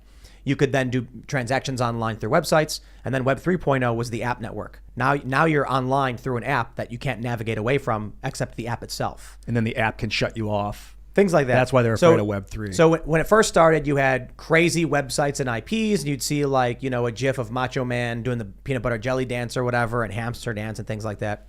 Then we got Web 2.0, which was like YouTube and MySpace, but they're still desktop websites. Now you have Web 3.0, where you don't actually type in it anymore. You have just apps, and you press it, and you're logged in automatically, and you interact with them, and they're heavily regulated. The internet used to be fun. It was the Wild West. Web 3.0 is awful. It's robotic. It's mundane. Blech. And then Web 4.0 is, I don't know what they're expecting that to be like. I don't know. It's the Matrix. We're going to go straight Metaverse. to the Neuralink. Okay. What about blockchain as the alternative to this? And there's some experiments. Well, what does that mean? It means that we could go back to the fun internet, and we could go back to the unregulated. And You can just make it. Yeah. There's no appetite for it. People aren't doing it. There's nothing stopping you from making, bringing back an AOL server with Messenger and chat rooms. People don't do it. Well, if we look at what the FBI has been doing, there are things that can try and stop that from happening, unfortunately. Like they stopped Facebook from letting things happen on their website. So before, there wasn't a lot of government overreach that we knew about in the late 90s, 96, 97, when people were typing on AOL chat rooms. Logs weren't being stored. I don't know if they still have those AOL chat logs from 30, 20 years ago, if they want them. But the technocratic state's been in high alert for the last 20 years and really building up a way to spy. The PRISM network, where they're allowed, I think legally even now, to spy. X-key score. Yeah, it's not right. Well, we publish all of our stuff on Odyssey in the anticipation of YouTube finally deciding that our stuff isn't allowed anymore. And we're not going to be first. We're not Alex Jones. We tell beautiful stories, and I don't expect to be the first to get banned from anything. But what they want to do is they want to turn the internet back into TV. They want to. That's exactly what they want to do. What the big tech guys and the government have been trying to do is, when there was Web 1.0, subcultures started flourishing. With Web 2.0, they started solidifying and building economics around themselves. Then they realized, hey, wait a minute, these people actually got Trump elected. They were memeing him into power by making jokes, and people were sharing them. It was meme magic. And they said, we have to stop that. So now the goal is approved narratives only on all of these big platforms, and that's it. They started banning conspiracies and all the fun content. Man, it was a good day, back in 2010. I'm super concerned when you could watch flat Earth videos and they'd be on the front page of YouTube, and you'd be like, "Oh, that's so dumb and silly." And now it's like, you go to the front page and you got Mr. Beast and you got CNN. But this is the whack-a-mole that I'm talking about. Is like every time people get new tools to be more liberated and think for themselves, they come in with a new scheme, more aggressive, more authoritarian every time they do it, to try to shut it down, and then something else emerges. And I think that there is a technological solution, because I don't want to live in the Matrix, and I don't think most people do. What concerns me about the whack-a-mole thing, because you're right, when people are whacked down, the consciousness will rise up somewhere else, and it'll keep happening, and they keep trying to stop it. But if you don't know you're being whacked, if you think everything's going out normal, but it's being tweaked somewhere between you and the listener because of secret algorithms, then there might not be an uprising because you don't even know you're being manipulated. That's what I'm concerned with, and I want to avoid. Well, you can see trends like young people make fun of people that are on Facebook now. That's what Grandpa does. And they've migrated, and they're curating their own content. They're watching shows like this. They're binge watching things on Netflix, and they're all on YouTube. None of these platforms are completely free, but they're more free than the sort of manipulation on Facebook. I remember when we started Free the People, we thought that young people had short attention spans. But it turns out that Facebook manipulates you into not paying attention for very long. Yeah. So what happened? People that didn't like that, they migrated to YouTube and other places. I think that, I believe in the wisdom of crowds. I believe that people figure this stuff out, and I think that the revolution is going to be those people choosing for themselves. I think the strange thing about the internet is that it was so disruptive, and by regulating the internet, you can really regulate basically every part of human life. I've never had a job that didn't in some way involve the internet, which is sort of crazy. There are generations that was not true for. Even people who worked in Congress, who wrote bills, like they before the rise of the internet, there were other ways of operating, and now I can't imagine life without it. Not just that, I mean, even if you work at a fast food restaurant these days, you have apps to order food, so you're getting the internet coming. And to schedule what shift you're working. I mean, like, everything is done through the internet. So if you mean that, like, if you have to comply by the internet, aka the government's rules, then every part of your life has to comply. Yep. So we had Robert Davi on the other night. He was telling us a really interesting story in the after show about, I think he told us in the main show, like, maybe it was the after show, how he ended up getting into, no, I think it was the after show, how he got into acting. And he said that you'd have to call a number on a payphone that would have your messages stored for you. So it's like he wakes in the morning, he runs down to a payphone, he puts the coins in, and then he dials the number, and he's like, he gives his information, and then it reads him his messages, and he finds out he gets the part. I'm like, that was crazy days. I remember when I was a kid. I'm 36. You go to your friend's house, knock on the door. He's not here. Do you know where he went? I don't. Guess I'm not going to see him today. Yeah. That was life, man. Before internet banking. I know you remember. Did you ever have the before debit cards? Yeah, before debit cards, you had a check. You'd go to Drug Mart and you'd be like, "Here's a check for $17." It would take 3 days to clear. Then you'd have to go to the bank and you talk to the cashier, float checks. Write her a check, and then she would give you cash. Then internet banking appeared, and it's so convenient. I can click a couple buttons and you get the money. It's amazing. How could I ever want to turn back from that? Except that now they have the power to click a button and turn it all off. Yep. Maybe they kind of did before, but say not you nearly as can't much. send money to certain people, or you can't use this service because we don't believe in your ideology. Have y'all watched Catch Me If You Can? Yeah. What was that guy's name? The con man? What was it? You don't remember his name? The real name? Yeah. Not Leo. Well, no, Leo's the actor, but his character was his name. I'm sure people in the chat will give us his name. But you look at how easy it was to con people back then. Like, he made fake checks. Like, it actually wasn't that difficult for him to do. Yeah. He just lied and they would do it. Reminds me of that movie with Ricky Gervais, The Invention of Lying. You ever seen that one? Yeah. Where he goes into the bank and he's like, he needs money, and then all of a sudden, nobody can lie in this world, and then all of a sudden his brain just snaps and he goes, I have $800. And she goes, it doesn't say that. We must have made a mistake. Here you go. And then she gives him the money. That's what it felt like watching Catch Me If You Can. Oh, the character is Frank Abagnale Jr.? Yes, Frank Abagnale Jr. Yeah, and he was like, he took, in the movie what they show is, it's probably apocryphal, it's probably a movie, but he bought little toys with the Pan Am logo, and then he soaked them and then peeled the sticker off and put it on the check to make it look official. Man, these days, everything's, so much more secure. But I will say, I think it's funny that we're all old people talking about, when I was a kid, we had phones on the wall. And but the reality is, the real purpose of this is, in walking away from landlines, the more we move into this digital space, the less control we have. To the point where, this is the craziest thing, you don't even own your shows anymore. You don't own, it's like, you will own nothing and you will be happy. I hope everybody listening realizes that the agenda of the World Economic Forum has been underway for a very, very long time. It's not new. How many songs do you own? You don't. You don't even own your phone. The software on it is licensed to you, and at any moment, Apple or Google can brick your phone. They can shut it off like that if they want to. I remember 10 years ago, Apple filed a patent to create geofencing, that if your phone went into a certain area that they deemed to be fenced off, your camera would not turn on. That's the world we're. Or you can buy a camera and walk around with it. They can't control it, a Polaroid or something like that. I saw a funny tweet where some guy said, the future is inconvenient. I was flying on a plane and my book ran out of batteries.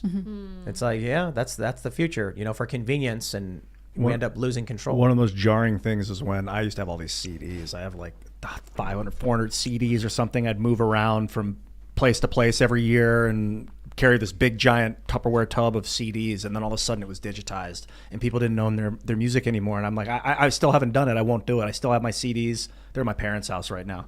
I have them all backed up on multiple hard drives because that's music I bought, music I own, as far as I'm concerned. I was never told that I didn't own the CD and everything on it when I bought it, so I own that. Here's the best part. This happened to a lot of people. They got banned from Facebook. Oh, so what? People get banned from Facebook, right? The only problem is they were using Facebook login. Now, all of a sudden, they can't log into any of the other apps they had synced with, and some of them were financial. Yep. Now, that's crazy. Well, I've known people who, use Facebook personally and upload pictures of, whatever, their kids, their life's going on. And when Facebook blocks them and deletes their account, they lose all of that. So I've known people to lose videos of like their kid's first step because they put it on Facebook so grandma in a different state could see it, and it's gone, and Facebook won't give it to you. When I'm on Pop Culture Crisis, we talk about how important it is to go to flea markets and tag sales and collect VHSs because you won't be able to edit out the content and then you'll always have it. Unfortunately, VHSs are not like super stable. I think CDs probably hold up against weather and heat and stuff like that a little bit better. But there is, I think, an interesting crossroads where people are going to have to say, like, if it's really important to me, I should actually get a physical copy that cannot be virtually deleted. Trump should have banned TikTok. Should have absolutely banned TikTok. How I kind of agree with you. I don't know if banning is the way. Yep. But how would that have worked out if he had? I think it was temporarily like restricted, wasn't it? It was, I think, under some conditions. I mean, there are a lot of reports coming out right now, and I don't want to be too alarmist about it, but in different states, they're getting back their like learning standards from last year. They evaluated kids, and so many kids are behind intentional benchmarks. And I think a lot of it is because lockdowns were bad, but also we didn't intervene on the parts of the internet that we should have. And I don't actually like intervention, so it's hard for me to say that. But the TikTok thing is that China is controlling what our kids are seeing, and they're banning shows like us. We got banned for no reason. They just nuked us off the platform. And it's obvious. They want kids to see their moral ideology, so they'll grow up and they'll not agree with this. That's their plan. They want your kids. So conservatives have to win on the education front and on that front, and Trump banning it would have been a seriously bad day for the woke cultists. And from what I've understood and read about the algorithm for TikTok, they actually changed the algorithm based on what country they're in. So kids in China are not served the same content that TikTok users who are under the age of 18 in America are. You know, you might get more engineering content served to you if you're a teenager in China than you would in America. Right. And that is... In America, it's woke garbage. In China, they don't allow it. So someone chatted that kids aren't watching YouTube, they're watching TikTok. Actually, there were several studies and some polls done and found that YouTube is the most popular video platform for all ages. But TikTok is very, very prominent among kids. So if they're at school, they're probably on, And there's an ecosystem, right? So if you have a creator who's popular on TikTok, they probably also have a YouTube channel and an Instagram, and you're floating between sort of. But they're not going on YouTube until they get home. They're on TikTok when they're on their phone. But TikTok is creepy. Chinese controlled data being sent to them. There's a new style of entertainment on TikTok where it's like they'll say a thing and then there's a cut, and then they'll say another thing and then there's a cut, and then they'll say a third thing and then there's a cut, and it's like those disjointed 3-second statements edited all together as if it's to be one sentence, as opposed to like just a 10 or a 30-second statement. Oh, bro, here's the best thing. So some YouTubers figured out that typos result in higher engagement. Because when you have a typo in your title, people click it and then correct you. So they started intentionally putting typos in the headlines. Children then started spelling the words wrong because on YouTube they were spelled wrong, and that's what they were exposed to. Isn't that crazy? It's wild. It's anything to drive viewers and to keep them there, right? Like that's why TikTok's like it shows you a video and you immediately scroll. In some ways, that's why YouTube adopted Shorts, I think, because they want you to be able to move quickly through a lot of content. Let's talk about the apocalypse. Oh, yeah. We didn't talk about this story before. Yeah. We have it here. A couple days ago. Would you take out a loan to buy this week's groceries? Americans are increasingly turning to buy now, pay later services for food and other everyday essentials. And there are signs that the practice is putting some in deep debt. So I just want to say, if you don't have emergency food supplies, I think you're probably in a bad spot. And I know not everybody can buy them because, we normally shout at safeandreadymeals.com, and it's like $200 or $300 for a month's supply now. It used to be like 100 and something. Inflation's through the roof. We ordered some food. We ordered some takeout, got it delivered, and it was like 3 people eating, and it was like almost $100. And it's like a local diner, and we were just like, what did we get? Like, how did bite inflation? People really just are frogs in a pot boiling as all this stuff happens. I just want to stress, when MSNBC says we're in a civil war, the president comes out and says half the country are extreme threats, and people are taking out loans to buy food, please pay attention to what's going on, because this is extreme. And I'm going to say this too. I've actually been looking at properties in other countries already. No problem saying that. Notably, I will say El Salvador sounds really awesome with the Bitcoin stuff they're doing. So I've been looking at El Salvador for a while, but I want to stay in the United States and make sure we can do what we can to preserve our culture and preserve this country. In the event that, let's just say, a catastrophic defeat to the point of executions or something, then I'm like, okay, I'm going to get away from this place. But I also want to point out, as I've mentioned before, there are points throughout history where we've seen people flee countries before it got to the point where there were mass executions. And there are many countries where this has happened, where people have been genocided in various ways. So seeing all of this, I'm not saying that anytime soon anything like that's going to happen. I'm saying that I'm going to buy a van and go live down by the river and get ready to bug out because it's getting insane. People taking out loans to buy groceries. You have to realize that means something really bad is about to break, right? I took out loans in 2003 to buy groceries after college for a couple of years. That was a rough point in my life, but I was making $12 an hour. It was right after 9/11. Tough to get a job. $12 an hour was good enough for me. But I still had to take out a couple $100 a month for groceries. And food benefits exist.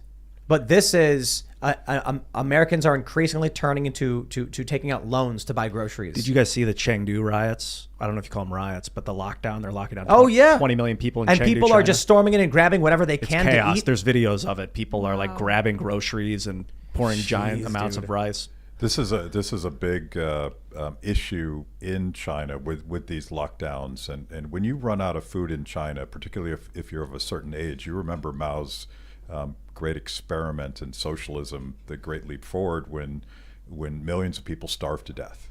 So not having food in China is the ultimate insult, the ultimate moment when you freak out and say, I'm going to do whatever it takes. I might die in the process of disobeying my government, but I have to have food, because they remember what it was like to slowly starve to death.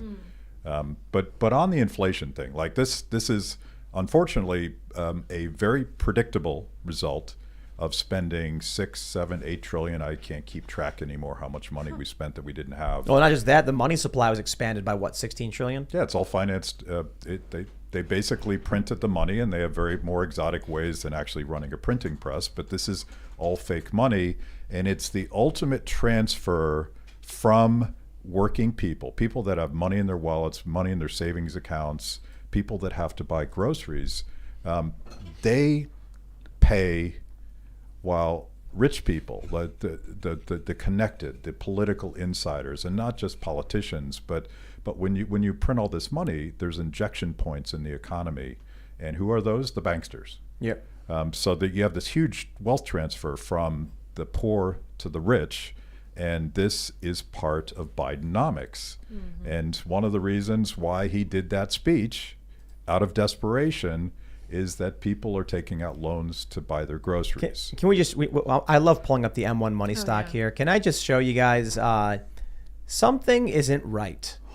Because bam, that's when the $12 trillion increase, because savings were converted to checking accounts, basically. But look what they did that to mask what was coming right after that influx of savings. Is that gigantic angle of That's right here increase? Yeah. Yes, that went from that's like a three times. It probably went from like a 20% growth. That's like 5 times to like a 78% gain. It's like 5. Yeah. The money supply increased by 500%.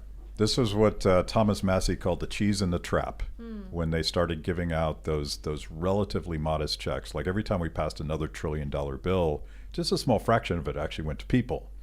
But we're now paying for that, and all of those people that got those checks are getting utterly screwed by that spike right there. Have you guys been paying attention to like food costs and stuff like that? Oh, it's insane. No, it's been getting crazier and crazier. I remember it was a year ago, and I was like, I went to the grocery store, and it was $600, and I was shocked. And it's like, oh, now it's $800. Yeah. Pork is through the roof. Gotta get that bacon, man. It's getting more and more expensive. But we have our own chickens, so they bop about, do their chicken business, and then lay eggs, and we eat them. So I don't got to worry about the cost of eggs. That's great. I think the problem with leaving the U.S. is that, as the people who fled Cuba, I think during Trump's tenure, got up on stage and were able to say, there's nowhere else to go. Right. And El Salvador sounds great. And Portugal sounds good to me. I've been looking at Portugal. It turns out that a lot of Californians have been moving there, so there's no hope there. This is really the last place to go. I don't know. Brazil's are, but Brazil. the issue is that if the U.S. does falter, That's the reserve currency. It's going to be a wild ride. So you got to wonder what happens. Like what actually, Matt, what are your thoughts? What happens? Let's say the U.S. just erupts. Biden comes out tomorrow and he's like, I think it's time to put an end to this MAGA. And he starts arresting every Trump supporter and the Gestapo's kicking doors in. And then all of a sudden the economy collapses. The U.S. dollar is kicked out by other countries. What happens? Well, like you're thinking about escaping to Latin America. The most stable economies in Latin America are dollarized. So they've linked their currency. Bitcoin in El Salvador. Bitcoin. Yeah. So I'm going to go back to blockchain as the only solution to all of our problems because I really think it is. And there's a reason why they're going after Odyssey. They're going after Bitcoin. They're going after blockchain. They hate this stuff because of the very definition it's not controlled.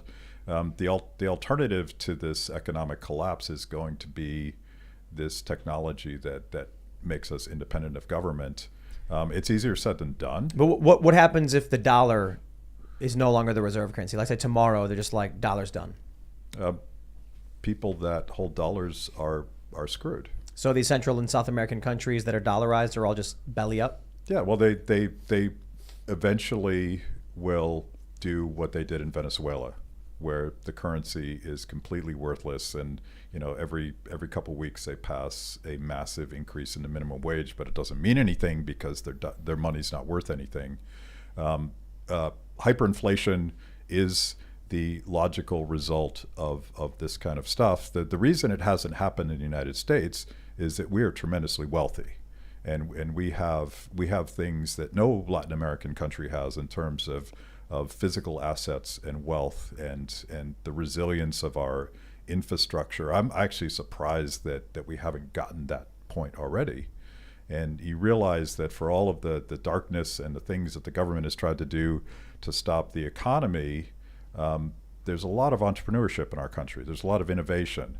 There's a lot of people that work their butts off to make sure that there still is food on the grocery store shelves. I thought it would be worse, but it's supposed to get really bad in the next few months, but it's supposed to get really bad a year from now or so. Yeah. So they're saying the fall harvest is going to be brutal, but then next year is where it really gets scary. Yeah, there's a cascading effect on all this stuff because you have the green agenda, you have energy shortages, you have all of the farmers and truckers and the whole distribution chain. Think about the millions of people between you and your next meal that you don't know anything about these guys. They have all been affected by what we've done over the last 2 years. And the question is, did we break the supply chain, or is it resilient? And I've been impressed by the resiliency of it, but one piece in that infinitely complex puzzle shuts things down. And maybe it's energy, the most obvious thing, but it could be anything, and we don't even understand what it is. That sounded sad, didn't it? I thought you were white pilling us. I thought that was, you were like the optimistic, I'm going to white pill you guys. Well, I was though, because like I was 20 minutes ago. You can go read the stuff that I was writing in 2020 about the supply chain and predicting like these stupid idiots don't understand how beautiful and complex this thing is. And if you decide that guy can't go to work, but that guy has to go to work, well, that guy that has to go to work is dependent on the other guys that aren't allowed to go to work. Mm-hmm. I expected this stuff to hit in 2020, 2021. There's obviously an impact now. I think that people could easily fix these problems if the government stopped helping. I think the government is helping their ideology. I think the climate change zealots are like, it's time to push people down. I think, look, you only need to listen to the words they say. Bill Gates thinks there's too many people. What do you do when there's too many deer in an area? You call the deer. You call the herd. Yeah. So why should I Hunting assume season. that when these powerful global elites are coming out saying we're overpopulated, the planet's going to implode in 5-10 years, and there needs to be less people? It's at that point, it's more conspiratorial, in my opinion, to assume they don't want people to die. Yeah. I'm not saying Bill Gates is going around trying to kill people or anything like that. I'm saying they probably wish it was happening at the very least. Yeah. Well, if you're going to replace my steak with bugs, they might succeed. Did you hear this story about the thermostats where people couldn't change their thermostats, or they're locked out? Colorado. And they were like, "You opted into this program. It's your fault." Because what'll happen is you're gonna get your gas turned on or your heating turned on, and they're gonna say, "Do you wanna sign up for our Energy Saver program? It'll save you $100 a year." And they'll go, "What do I gotta do?" Nothing. We just check the box, and then you get $100 off. And they go, "Cool, sure." They don't read it. They have no idea. Sure. Then it's 90 degrees outside, and they're like, "Why can't I change the temperature?" And they're like, "You agreed to this, Dave. That's what you wanted." Very much It's like, so. "No, I didn't. No one told me." So that's the future, man. You're gonna live in a pod. You're gonna eat the bugs. That's the gag. You know, I was talking about, I did this bit on Twitter where I said, it's 99 degrees in your house, so you go to your thermostat, but you find you're locked out, and it says, you know, energy emergency governor's orders. So you decide to go take a drive and open the windows. You go to your electric car, and it says minimal charge, driving not available, governor's orders. And you think, ugh. So you figure, I'm going to go walk down to the park, and as you're walking down, there's a guy standing at a checkpoint, and he says, "Sir, you need your QR code if you're going to come through this checkpoint." And you're like, "But my phone's dead because I couldn't charge my phone." "Sir, you don't have a QR code. You can't come through." And then you're like, "Look, man, I just want to go to the park." And then he pulls out a cattle prod, and that's where the electricity went. I feel like that's China today. Right, it is. I know. I'm not Social credit disrespecting. system, yeah. Yeah, that's where we'll be soon, just like China. And then then after you get tased, you get up, you walk back to your house, sit next to your pod home, reach in and grab a bag of crickets to munch on, and wait for the temperature to drop. What do you think is the resistant way around that? I don't know. Farm chickens.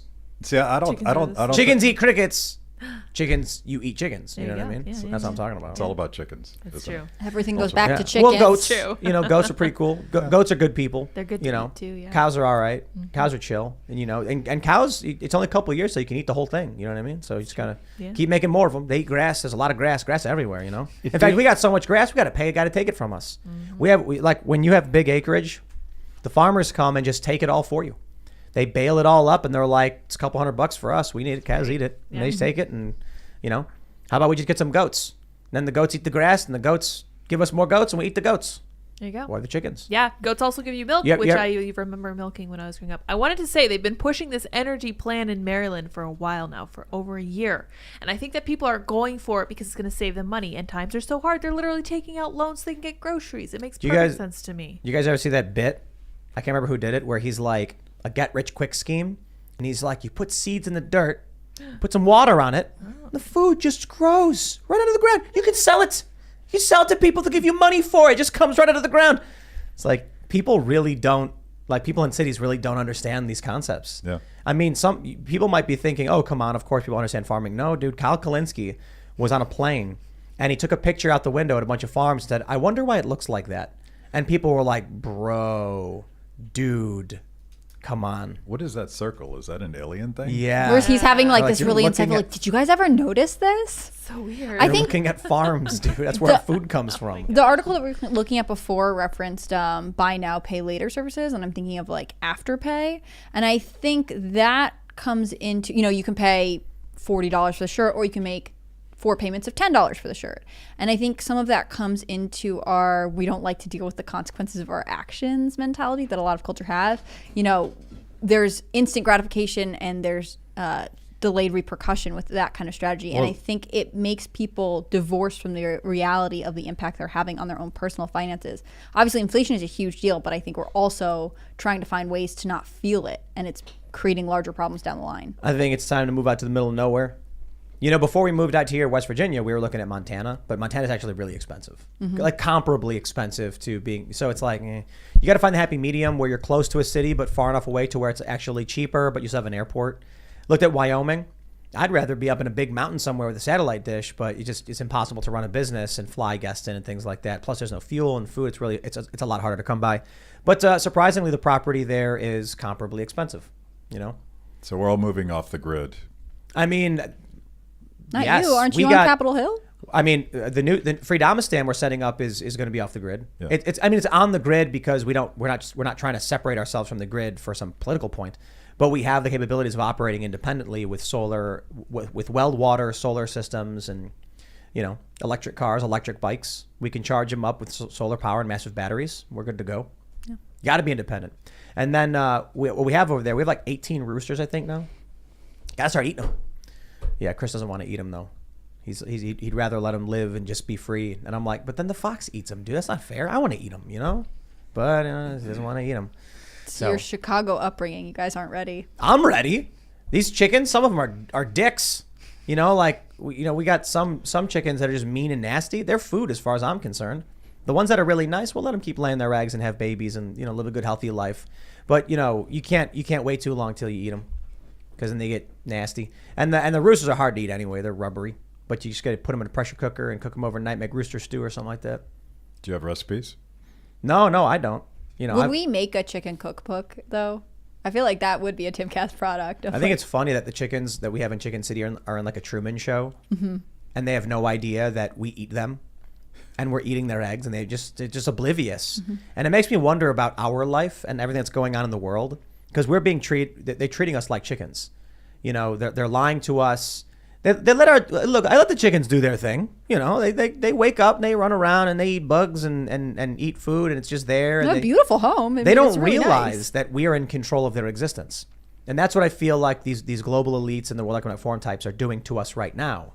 Just lying to us to control us, and they're like, we don't care if they do a podcast. I don't care if the chickens scream. You know what I mean? Well, it's like they don't care if we do this. Yuval Noah Harari calls some people useless eaters. He's claimed there's like a class of people that are considered useless, the useless class. I don't think that he would consider you in the useless class because you're actually contributing, emotional support for society and things. But a lot of people that just get home from their 9 to 5, drink Bud Light, and watch sports, it's like he considers them relatively useless, which is, I don't personally. They can do a lot, but if they're not doing a lot, that potential is not kinetic. But wouldn't the idea be that like someone who just like consumes the products and does their job, actually they're very useful because that's how you make your money. That's who you're showing advertising to. No, because a lot of these jobs are useless and don't provide towards any goal, right? So the view that these people have is you are useless. Your job is useless, and if you weren't around, it'd be better for everybody, and that's a scary prospect. They want to put them in the metaverse on pharmaceutical psychedelics. I think Yuval Noah Harari, he's with the World Economic Forum. He thinks that that's the future of the useless classes. They'll be put on like pharma or sterilized. Pharma psychs and in their verse experiencing what they want to experience. Or sterilized. Or both. But they'll be happy about it. Or all. They'll be completely... Look. When it's about keeping them docile. When Neuralink becomes public, these woke cultists are going to be lining up, screaming and begging for it. That's it. They're That's going to crazy. be, but yeah. And we'll see though, if we get to that point where we actually do get, computer brain interface working, because there's some difficulties with it. Technology may not be around the corner. Elon Musk is trying. He's got monkeys doing weird monkey stuff. Would you sign up for it? Would you get Neuralink? Me, no. Yeah. But there is an interesting point about right now. The issue with Neuralink is it's like, what is it? Read only, right? Yeah. Write is where you get interest. It gets interesting. So I'll put it this way. If you could get a port attached to your, brain stem or whatever, and it would probably be a magnet wireless transmission. I doubt it would be like a plug that clicks in, but you put it on the back of your neck, and it writes to your brain, and then all of a sudden you're in Lord of the Rings. You're in Die Hard. You're John McClane. Yippee-ki-yay. Everyone would want it. It would be a literal dream come true. People would be like, you mean I get to be the carrot? And then they go into a world where they're a carrot and they're just like running around yelling. Like some people want weird stuff, man. They'll be trying to explain something to someone and the person's like, I don't get it. And they're like, let me show you. And then you see what they're Avatar. thinking. And then it's going to be like, how do I compete? I want to interact with people like that. I want to show them what I'm feeling. So I got to get the plug. None of this sounds appealing to me, I have to say. Yeah, it does, doesn't it? No, it doesn't. It doesn't sound appealing to me. This sounds horrifying. I feel like your brain is your own personal space, and to be like, well, but if I give you a link, you can come join me here. Like, no, get out. But it's not even about that. It's about some guy goes to work at McDonald's, and then he's just like, he's making the burger, and he's like, walks over, here's your burger, sir, thank you very much, here's your drink. And then he goes home and he's like, he takes a thing, clicks it to his neck, and then all of a sudden, I am Valsanor, hero of the fourth wind. And then he starts fighting dragons. People are going to beg for that. They're going to line up and be like, I hate my life. I want to be a rabbit. And then they're going to go into Rabbit Sim, and they're going to run around as a rabbit. And they're going to go into Goat Simulator, and they're run around headbutting people and things like that. Or Goose Simulator. Remember Goose? Yeah. That Goose game? That game was fun. Headbutt Simulator would be cool.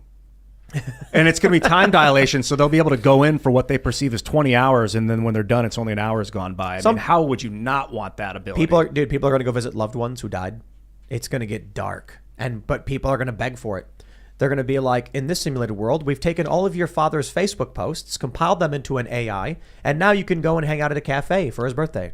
And you're going to go in, and he's going to be there, and he's going to be like, I'm a robot, but I'm your dad. And then you're going to be like, I miss you, Dad. And it could be to the point creepy, where dude. anyone that resists that could be seen as a terrorist to the status quo. Like if you wanted to stop people from getting embedded in that system, you're in the way of what's right and what's good, and you are a danger to society. Like I can see You're that a religious zealot. dumb shit. I mean, the thing is, if you believe in liberty, you would let people sign up for it if they want to be in it. But ultimately, every time you come out of that simulation, you'll feel more depressed. You'll hate your life even more. I think you would hope that enough people want to invest in the fact that they have a real life that they can make whatever they want out of it. Or they could but go look into pain simulator, and then when they come out, they're like, well, this isn't so bad. Yeah, but look at postmodernism. People don't believe in reality. They don't believe in objective reality. They would rather live. You know what? Hey, I say let them do it. In fact, we should all agree. All the postmodernists, how about we give you guys Neuralink? We hook you guys up, put you into pods. We'll make sure that pod economy is working just fine for all of you because we don't want you coming out. And then we'll live our lives. Everything will be fine, and you get to live the world you want to live in. Everything works. We believe in objective reality, so we'll take objective reality. You take the pod universe, and we'll polish those pods nice and clean all for you. And there you go. It works for me. I don't think so. Finally, a happy ending to this. Yeah, and then it worked out. This is such a dark conversation. Yeah, because if you do put people in pods and then kind of let them off on their own, it'd be like letting an AI figure out how to wipe out humanity on its own. If you don't watch it and watch what it's doing, it can very well be working to destroy you in the background. I feel like I've seen this movie. It's interesting. Yeah. I was just thinking about Terminator 2 last night. I don't Miles really. Dyson, man. But the issue with the Matrix is it shouldn't be robots, it should be people. People run the Matrix, and some people want to be in the Matrix, and they choose to be. And what would really end up happening, or I think a probable scenario, is that if we actually built the metaverse, you'd have a lot of people, and there'd be a company and says, we can hook you into the metaverse permanently. Your body will be suspended in a float solution. We'll take care of you to make sure there's no injuries. We'll keep you healthy, and your body will be regulated. And the Neuralink will actually stimulate muscle growth and will provide you with a feeding tube. And in this universe, you will do work, and that work will interact with objective reality. You can leave at any time. Tons of people would sign up for that. And then what would you do in the digital world? Coding, jobs related to the arts and things like that, and software development. And then just harvest your body heat, get some No. piezoelectric gel that's No, you're in the electrical metaverse. charge. You're in the metaverse, and you're a philosophy teacher, or you're a mathematician, I see. or you're a software developer, or you're a consultant, or any kind of non-physical labor job. You host a podcast, and then people in the real world listen to your show, and you're just in a pod floating there, but your brain is creating this simulation, and you make money from that. And then you have to pay the pod company a percentage of revenue, or a yearly fee of $20,000 or whatever to maintain the pod for you. And you live in your own universe. And then in this universe, let's say you host a podcast. And then when the podcast is over, you stand up and you're like, all right, guys, thanks for coming, everybody. I'm going to go fight some dragons for the next few hours and then fly away. And then your guest is like, I'm going to go be a dragon, and then turns into a dragon and flies off. That's the world people are going to want to live in. And they're going to pay to do it. And your super chat followers will be in your party at the end of the night. You're like, now I'm going to fight dragons, and the top 4 super chatters are going to be in the party with you fighting the dragons tonight. Yeah, you're going to be like, if you super chat and you're in the top 4, you get to come fight dragons or aliens or zombies or zombie alien dragons, whatever. I totally believe you that people will pay for this and people will want it. It just personally sounds so unappealing to me. I believe so fundamentally that you have this life to live, and you have to do something with it in this time. Deciding that you are going to, it's like as if you were telling me, I'm just gonna spend the rest of my life watching TV. That's what I'm hearing when you sign up for Neuralink. You're just looking to be distracted from the reality of the world. And if that's your choice, I respect it. I don't want to tell people what to do, but I think ultimately you're lying to yourself if you think you will ever be a more satisfied person from completely devoting your life to the Postmodernists metaverse. will be. Maybe so. Absolutely. I don't think they're very happy now, but maybe. Well, they don't want to be what they are. Mm-hmm. There are people who want to be cats. There are people who want to be animals, and there are people who want to be cartoon animals. They identify as these things. They would absolutely take the Neuralink implant. But it's better than just watching TV It's like if you were reading Twitter all day and then making an internet video show on YouTube at the end of the night. like kind of like exactly what Tim does and what I do. See, I mean, the important thing people need to understand right now is that this show is actually produced in the metaverse. Yeah. Like we're not real people. I hate it here. we were Hannah Claire is actually a pilot 35-year-old I'm being man named kidnapped. Bob. Send help. so it's an interactive way to experience humanity, but you're saying that you think power off, like just being out in the field, is better. Like, what do you mean it's not good? I mean, I think fundamentally it's a deception, right?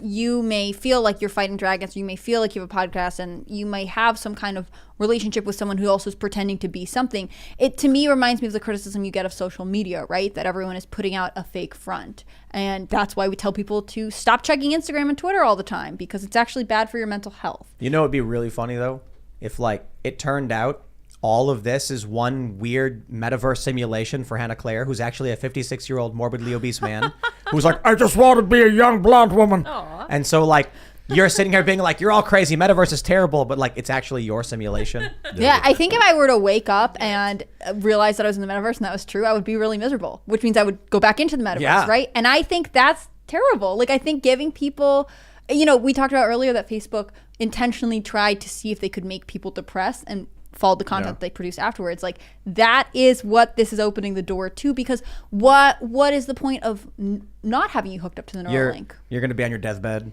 and your family's going to be around you and they're going to be like, we love you, Nana. And you're going to be like, I lived a good life. And then all of a sudden it's going to blink and you're going to wake up as a 56-year-old morbidly obese guy and you go, oh, back to the salt mines and got to go to work. But think of all the relationships get you up, would go to work. form in the metaverse that you would think are real, and then if anything were to happen to your pod, it would get deleted. They're not real. I mean, kind of, but you know, I don't lament not hanging out with Princess Peach after I beat Mario. So, you know. I had a friend that did an ayahuasca ceremony, and he said it was like a 2-day ceremony, and he said he lived another life in this ceremony, like a psychedelic experience where he had family, a wife and children that he remembers and still to this day misses. Like, he knows them. That's wild. Yeah, dude. I've heard a lot of crazy stories like that. DMT is crazy. I think just being told constantly that like even if you forget, right, you're in the metaverse so intensely and you're doing whatever, if it ever were to be over, you would be destroyed, right? And I think that's why you have to live your real life and not your fake life. And if there are things that you are aspiring to be, right? Like, I can't help you if you want to be a cartoon cat. Maybe you should draw one and become a cartoonist. Or right? go to the metaverse. You could be a cartoon cat. What's, you know. Don't go to the metaverse. Don't go. You going in, Matt? I'm not going in. Yeah. Are you gonna? I'm analog. I want to actually live the life I have. So call me old school. Will you work with the developers of I don't it? think it's old school. It's my current thought. Unless I can become a cat, because that sort of sounds That sounds cool. You pretty can. cool, yeah. In the metaverse, you can be a cat. I just want to knock. That's how they get you. It's gonna be like drugs. They're gonna be like, just try it once, see what being a cat's like. I just want to knock stuff off the counter. No one will blame you for it. Same. It's like all I part of your ever want to nature. do is climb up on someone's table and just throw stuff onto the floor. right. Scratch it. You could do that in your real life. I just want you to know now, that. why do they do that? You know what I mean?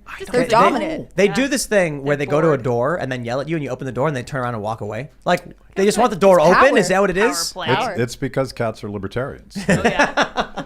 You know what I believe love? this. I love it when they go up to a door and they start yelling, and then they'll like put their paws under it and are shaking the door and yelling at you like, open it, and then you open it and they just walk off. Yeah. I had a Like, cat they who- just don't want the door closed. Yeah. Keep it open. I had a cat who would like stand there and scratch the door constantly. Like, he thought he could dig his way through it. You'd open the door and he'd be like, I don't even know why you did that. Like, I'm going the other way now.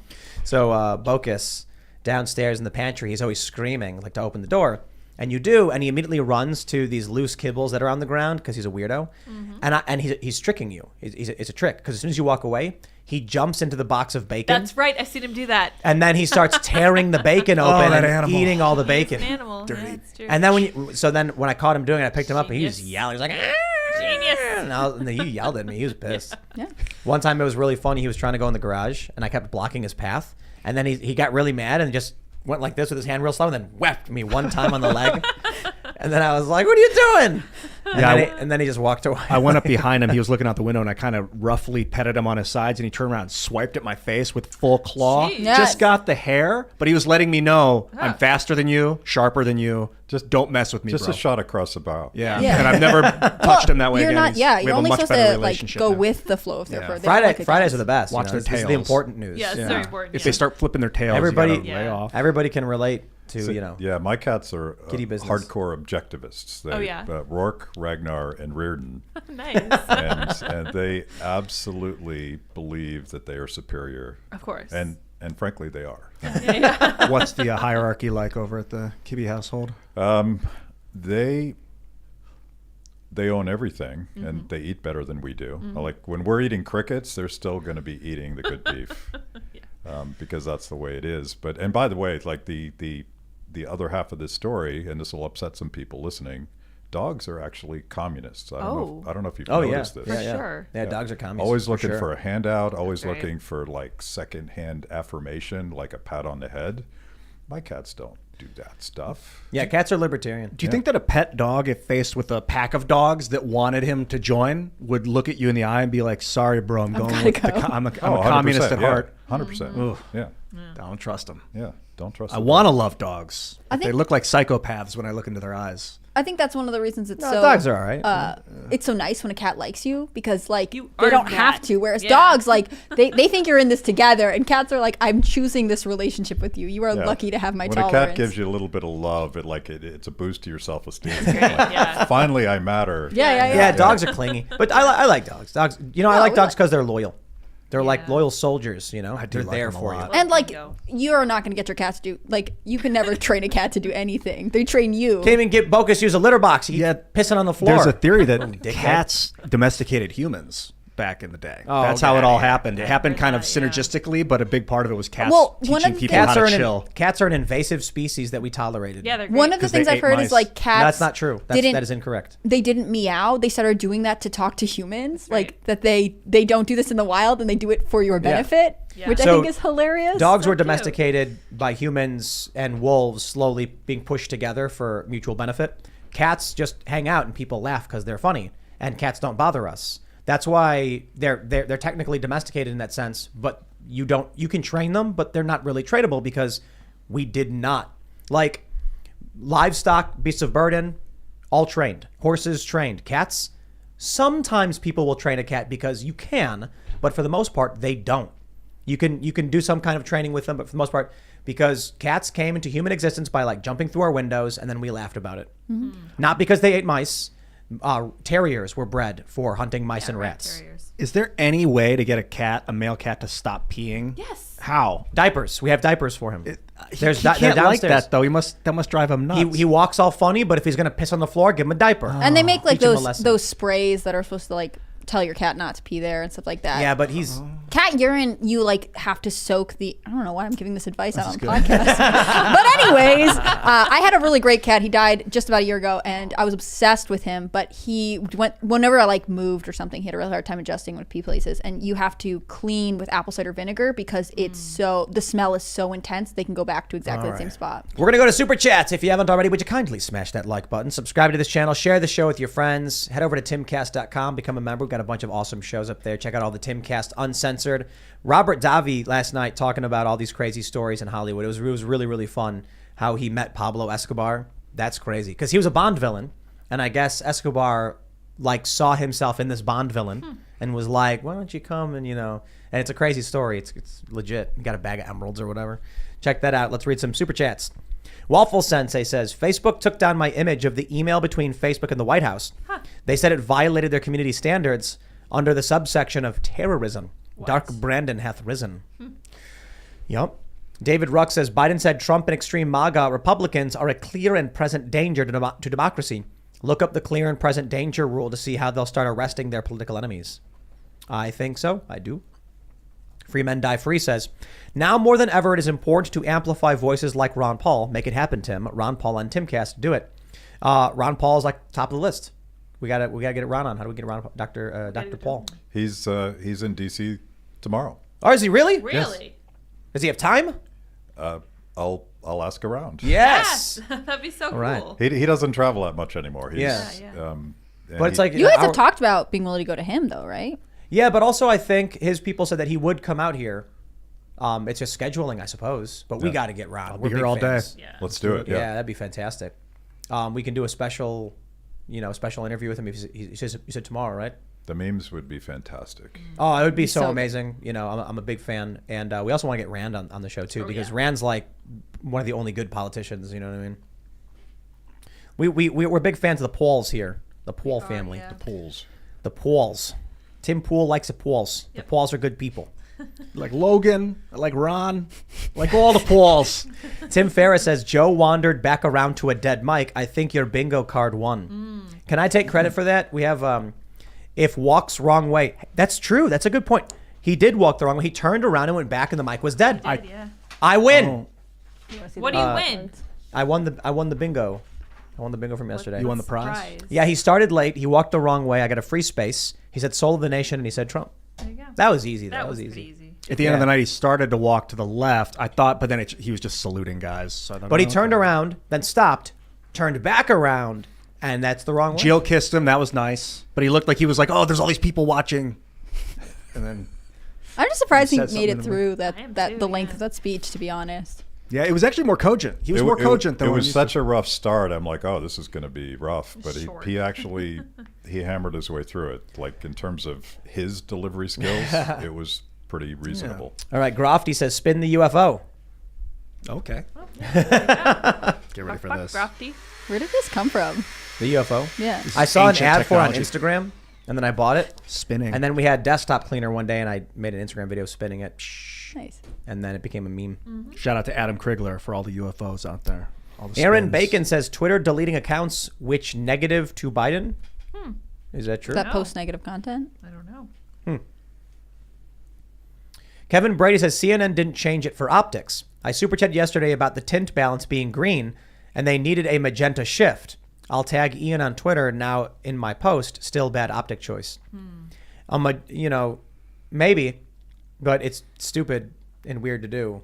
I don't It know. seems like a weird mistake for such a huge network. You know. I don't know, man. They I just also don't. had- I don't believe them. I It don't. was a I don't. really- I don't give them the benefit of the doubt. The stuff right behind him was like dark black at first, and then it slowly they brought the light up on that too. Farrell says Biden's speech is meant to inspire violence following Trump's indictment. My advice to GOP voters: do not attend rallies or protests regarding Trump's indictment. Spread this message. Focus only on voting and Biden's failures. I would say I 95% agree. I don't know about saying don't go to rallies and stuff like that. I get it though. They're gonna January 6th people. You're gonna show up to a rally and you're gonna wave a little American flag, and then some lunatic is gonna do something and they're gonna blame you for it. Yep. But what's the alternative? Tell people not to engage in their First Amendment right to protest? The key right now is do not harp on 2020. That is not focus on fixing the Dominion proprietary voting machines and making the code open. Win in the midterms and you get everything you want. Okay, probably not. Depends on if the Republicans actually do anything. But I will say this. Your best chance right now is to hyper-focus on winning the midterms. Do not... I think it's likely. Trump will be indicted sometime soon, before the midterms. And then we'll end up hearing that some Trump supporter got violent. Either because a Trump supporter got violent or because it's a false flag. Whichever reason you want to believe. That's why I'm saying people need to stay away from any potential hot situations or whatever. If, people got to have a right to protest. But if you're out and you see stuff unfolding like January 6th, you better GTFO. And I'll tell you why. I love protests. You have a right to protest.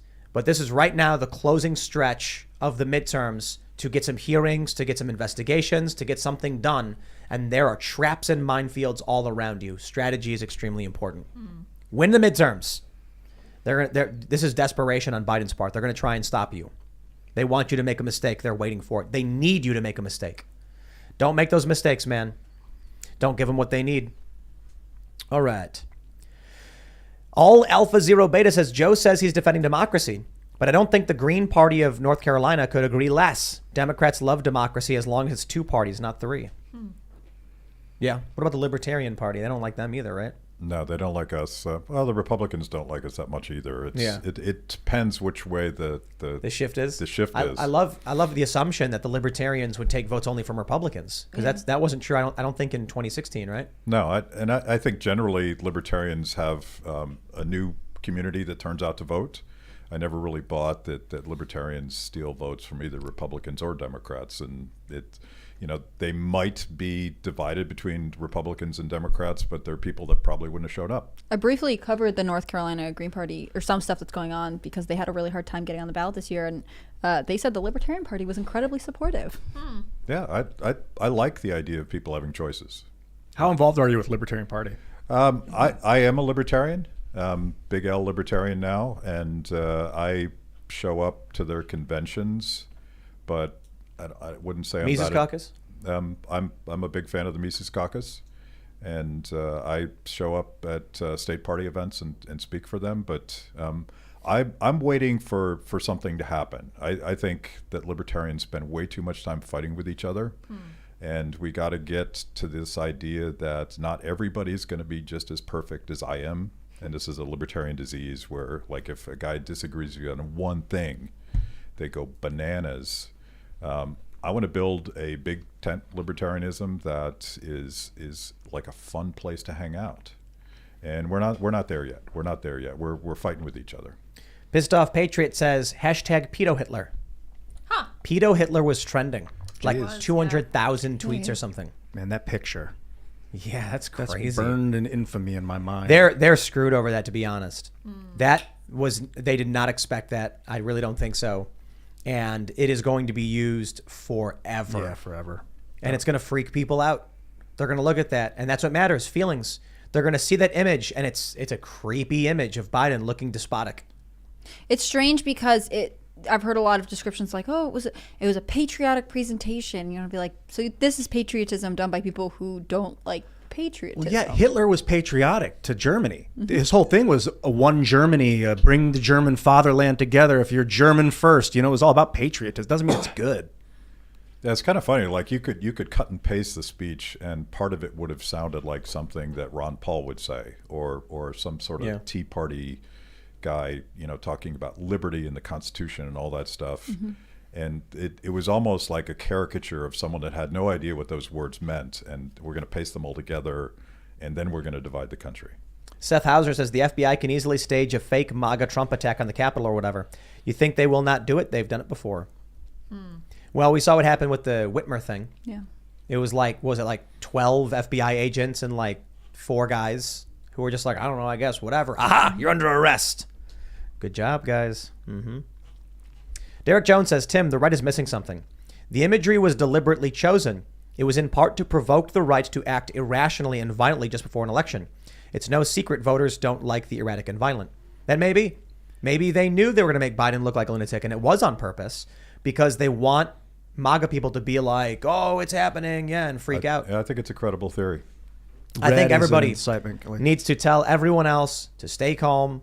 Do not let anybody, talk people down. If you're hearing people get crazy, don't get crazy, man. You got to police your own community, and one reason to show up at rallies is to make sure that one guy, and maybe it's a plant, right? You don't know who this one violent guy is, but everybody needs to take responsibility to shut that guy down. I remember I did a couple of videos praising some leftist protesters because an Antifa guy started smashing bricks with a hammer to pull out of the ground or something, and the leftists grabbed him and brought him to the cops. Yeah. And I'm like, yes. That's what you have to do. Yeah, because the peaceful protests are a good thing, and we're helping, and they help your cause. This guy got violent. They stopped him, and then the optics were good. It's like, yeah, hey, look, but the problem is a lot of these lefties, they support Antifa when they go and destroy the working class neighborhoods and stuff. And so, I get it. You reap what you sow. You're going to lose support because of it. It does seem like Biden's speech was a provocation to action for people on the right, and they just have to ignore it. I mean, Tim's totally right. You have to focus on midterms. But by the way, just a big mistake. The idea that you're going to divide the country and the imagery with everything else sucking that bad, even if they get all of their guys to show up, they're turning out independents that otherwise were sort of riding the fence right now. I think it was a colossal strategic mistake, unless they get the violence that they want. Cheddar 2648 says, MAGA is a third-party coalition of GOP conservatives, independents, and patriotic Democrats. Trump is Perot's successor, a businessman outsider who infiltrated the GOP and beat them at their own game. Yeah, I don't Ross Perot is wild. Yeah. Noah Zork says, vote quartering for the Grifties, phone and PC. Oh, What does that mean? I don't know what the Grifties are. The Grifty is an award ceremony. Is this because where do the I quartering vote? is selling coffee? Yeah, he's a self-acknowledged greatest grifter on earth. Is I that don't know, what he Jeremy. says? Are you? I think he was into it. Hilarious. Oh, really? He's got a new place. It looks cool. Yeah, Really? new house. For Yeah. him, yeah. Is it coffee money, dude? Yeah, big coffee. He's a Money. yeah, big coffee. Quartering is a coffee baron. You know, Yeah, he is. Gotta be careful, coffee baron. It's funny because he super chatted us like a ton of money to shout at his coffee. I just find it So hilarious. he's go to grifties.com. He did that during Chaircast, right? Yeah, Yeah. Chaircast. That was fun. Oh, he's number 3. Grifties.com. Oh, snap. Number Number 3. 1. Tim's number 6. Well, I'm going down. Only that Nick means. Rekieta. Yeah, you're down from wherever Nick you were. Rekieta, where's Hey, I'm he? on there too. You're on there? Nick Rekieta's What are number you 2. selling? My name's under your name. I don't know. Oh, yeah, okay. Really? Yeah. You're selling Timcast. You're number 7? Yeah. No. My name is like a Oh, sub name under your name. It's in number 6. I don't know. Oh, why. okay. That's unfair to you, Ian. Yeah. I was robbed. You grift that He was graphene like robbed. nobody else. Next year. Big graphene. Big for you grifties. The grifties. So I think that was the quartering was always above me. I don't know. Yeah, he's Good the for him, best. man. Good. Bravo, sir. Bravo, sir. So what's the website? Grifties.com. Nice. Grifties.com. How long have the Grifties been around? I'm just I don't curious. I haven't This is kept the up second with annual, the so second annual. Nice. How many are there? Hotep's Been Told You presents the Grifties. How many Grifties are like, issued? What do they? Yeah, what do they issue? Like 5? I 3? don't What are the know. requirements? I'm curious. now. Are there categories like best female actress? Ghost of Kiev. What? That's another one nominated. I don't Really? know. I don't know enough about it. Yeah. Yeah. But there's a video. Hotep Nation presents 2021 Grifties Awards. 2020. on YouTube. Oh, so 2022 this is is from last year. Yeah. All right, we should political grifty, Hey, best Hotep, retail grifty. let's we'll sponsor a big event. No joke. Let's do Yeah, it. it's Hell pretty yeah. good. Like, let's put a budget behind this and actually get some awards made, and it would be amazing. And if Jeremy won, and we had him, he came out with a speech and like the coffee, and then like Brought to you by. that'd be hilarious, Yeah. dude. That would be amazing. Actually, we should do it. I'm That'd be into fun. it. Hotep, let's do it. We love it. It's the Joe- only award show we can get behind. Yeah, I know. That sounds pretty fun, actually. It'd be cool. Joe Novak says, loved the MTG playing MTG skit. If she's looking for a real challenge, my wife has some killer decks. No offense to Ian. I loved the part when, in the full episode, Marjorie chats in the forum, blue sucks and you suck to Ian. Oh, no, she says white sucks and you suck. Yeah. That's great. That forum scene's amazing. Yeah, that was good. What about Marjorie Taylor Greene versus Post Malone? in Magic? That's Oh, what we yeah. need. That's the event we didn't know That's we the needed. Holy Grail. That would be great. Do you play Magic the Gathering? No. I don't either. Andy Welsh says the Darth Jar Jar theory postulates that due to the extreme audience backlash, Lucas was compelled to rework the entire prequel trilogy and abandon his original plan to reveal Jar Jar as the true Phantom Menace. It's true. Wow. Yeah, Jar Jar was the bad guy the whole time. I knew it. I've heard that theory. Yeah. Yeah, I guess the ending of the sequels is that the Emperor is now a young woman. Is that what? Like, that's what happened? Boo, I haven't feminism. seen it, but Because he says something like strike me down and I will take your body or something like that, right? Yeah. Well, I didn't see the movie. I've He only said heard something about it like from that. you. He's like, I found a way to live forever. If you strike me down in anger, I'll transfer my energy or whatever.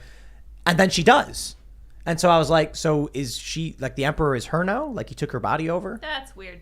The Emperor was like, this whole 9-movie arc was so that I could be a young woman. See, he's the guy who needs the metaverse. Yeah. I don't know. Somebody told me I was wrong about that before, or something like that. R. Bracewell 21 says, if you haven't already looked into Executive Order 14067 and think about how the inflation is manufactured, and remember the social credit score they were talking about with the Vax Pass, it's a bit scary, and would love to hear your take on it, Tim. What is that? 14067? Ensuring responsible development of digital assets is what it's called. Signed on March 9th, 2022, 83rd executive order signed by President Joe Biden. 83 executive orders signed by the guy. The tales of the order is to develop digital assets in a responsible manner. Why an executive order, though? It's not an emergency. He likes a good executive order. I feel like I haven't looked at the numbers, but This should be Congress's job. They're the money people. What do we got?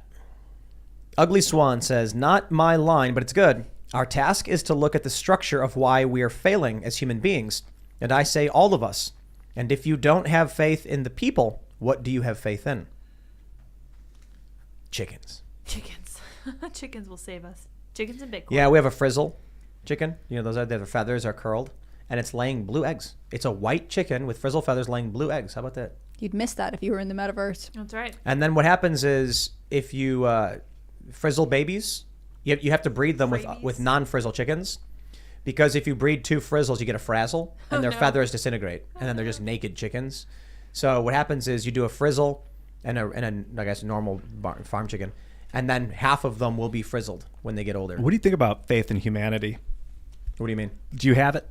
But what does that mean, faith in humanity? Like The success of the sustainability of the species in the it's not about the faith in long humanity. future. It's about math. It's the probabilistic outcomes of what happens to humanity. Even if we blow ourselves up, some humans will still survive, and then give it a certain amount of time, and then humans come back. That's the vibe I'm getting, because the technology's so good. I can't imagine that we didn't already succeed in some way, that we've been able to get to this point.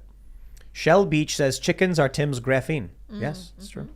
But I think Ian talks about graphene more than I talk about chickens. But I do talk about chickens a lot. And a lot of times I talk about graphene because you make me do it. That's true. You pushed me.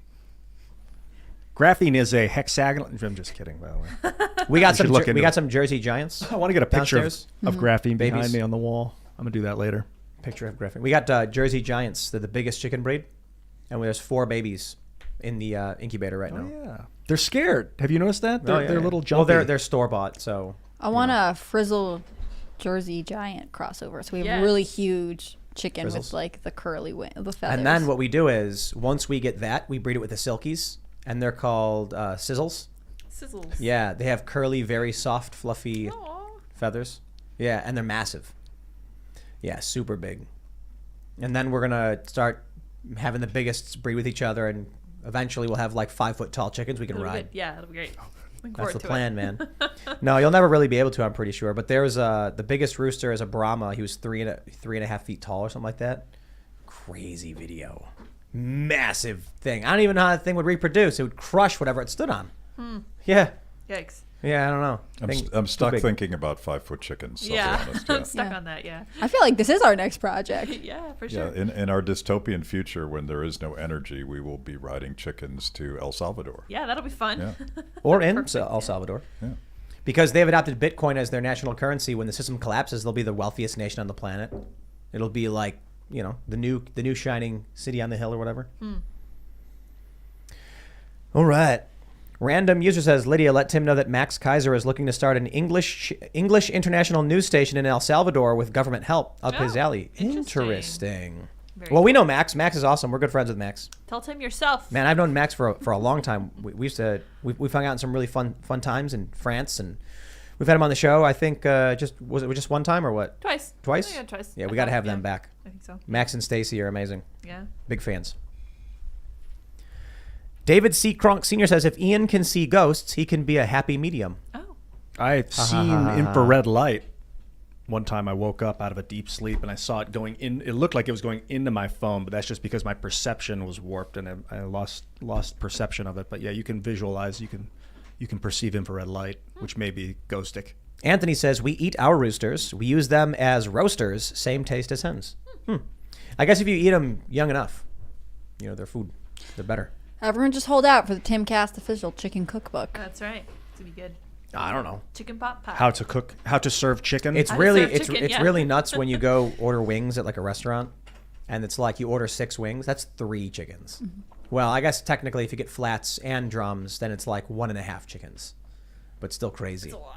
You're like, I will have 1.5 chickens worth of wings and flats. You make coq au vin with roosters. Yeah. Oh, what's that? Big old chicken. It's basically chicken cooked in wine. It's a classic French country dish. Oh, really? Yeah. In our rooster. cookbook, we can have Matt Kibbe's cook of in. I make a pretty wicked coq au vin. Neglectful Sausage says, people in the Matrix didn't get shoved into pods by the machines. Man did it to themselves. The ultimate social safety dream is metaverse. No one can be harmed. It'll be illegal to not go, just like reckless driving imperils you. Adrian Curry says 4 days brine and all day in the crock pot makes any rooster taste perfect. Ooh, brine. That sounds amazing. Another We gotta recipe for figure our out- cookbook. We got to telling figure you. out which rooster Do we're this, gonna execute. Yeah, we should have a trial. There's so Yeah, many we to should do choose this, from. yeah. Yeah. We should have a A trial. trial. Get them lawyers. It'll be great. Chicken lawyers. Yeah. I'll bring the wine. It'll be delicious. Sounds great. Yeah. Brine, 4 days in Brine brine. and wine. That Good. sounds really good. Try both of them. Then we just have a cooking channel where we only make chicken. in a Sounds crock great. pot. Starling X Knight says, Tim, big fan. I work in the Intel community for a living with focus on international incursion and influence. Social media is being incredibly arrogant, and y'all are right. Pushing Maoist-like info ops. This is what our adversaries need to break us. Yeah, I think it's probably China. You know, that's why Trump wanted to ban TikTok, because it's China. It's definitely China. And they got your kids, man. What does it say? Adrian Curry says, trial on stream. Should we cook the rooster and then have it here on IRL, and we're eating the Like a rooster taste test. Yeah. during the show? Yeah, I'm gonna try both. Special cooking show. She's suggesting we figure out who's guilty live. Oh, I see. Trial. Bring them all into a room, ask them some questions. Who done it? Yeah.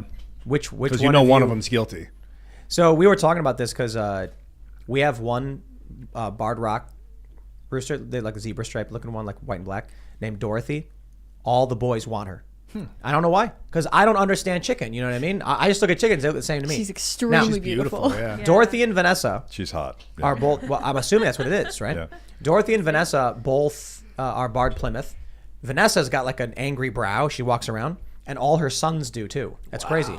Yeah. So when you look at, we have a bunch of Black Star boys. That's when you breed the Rhode Island Red with the Plymouth, the Barred Rock. So the boys, you can tell which one's Dorothy's and which one's Vanessa's because of the angry eyes. But Dorothy's got like big round eyes.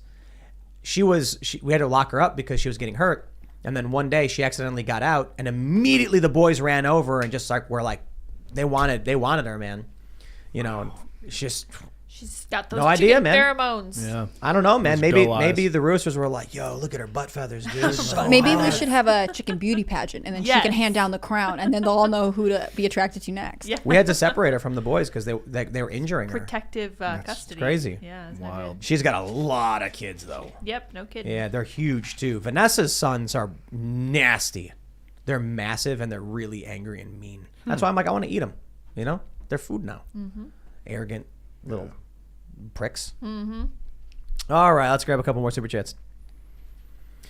MTH says they're going to memory hole that Biden photo from last night. People are sharing it everywhere, but it's surprisingly hard to find through Google. It is actually hard to find through Google.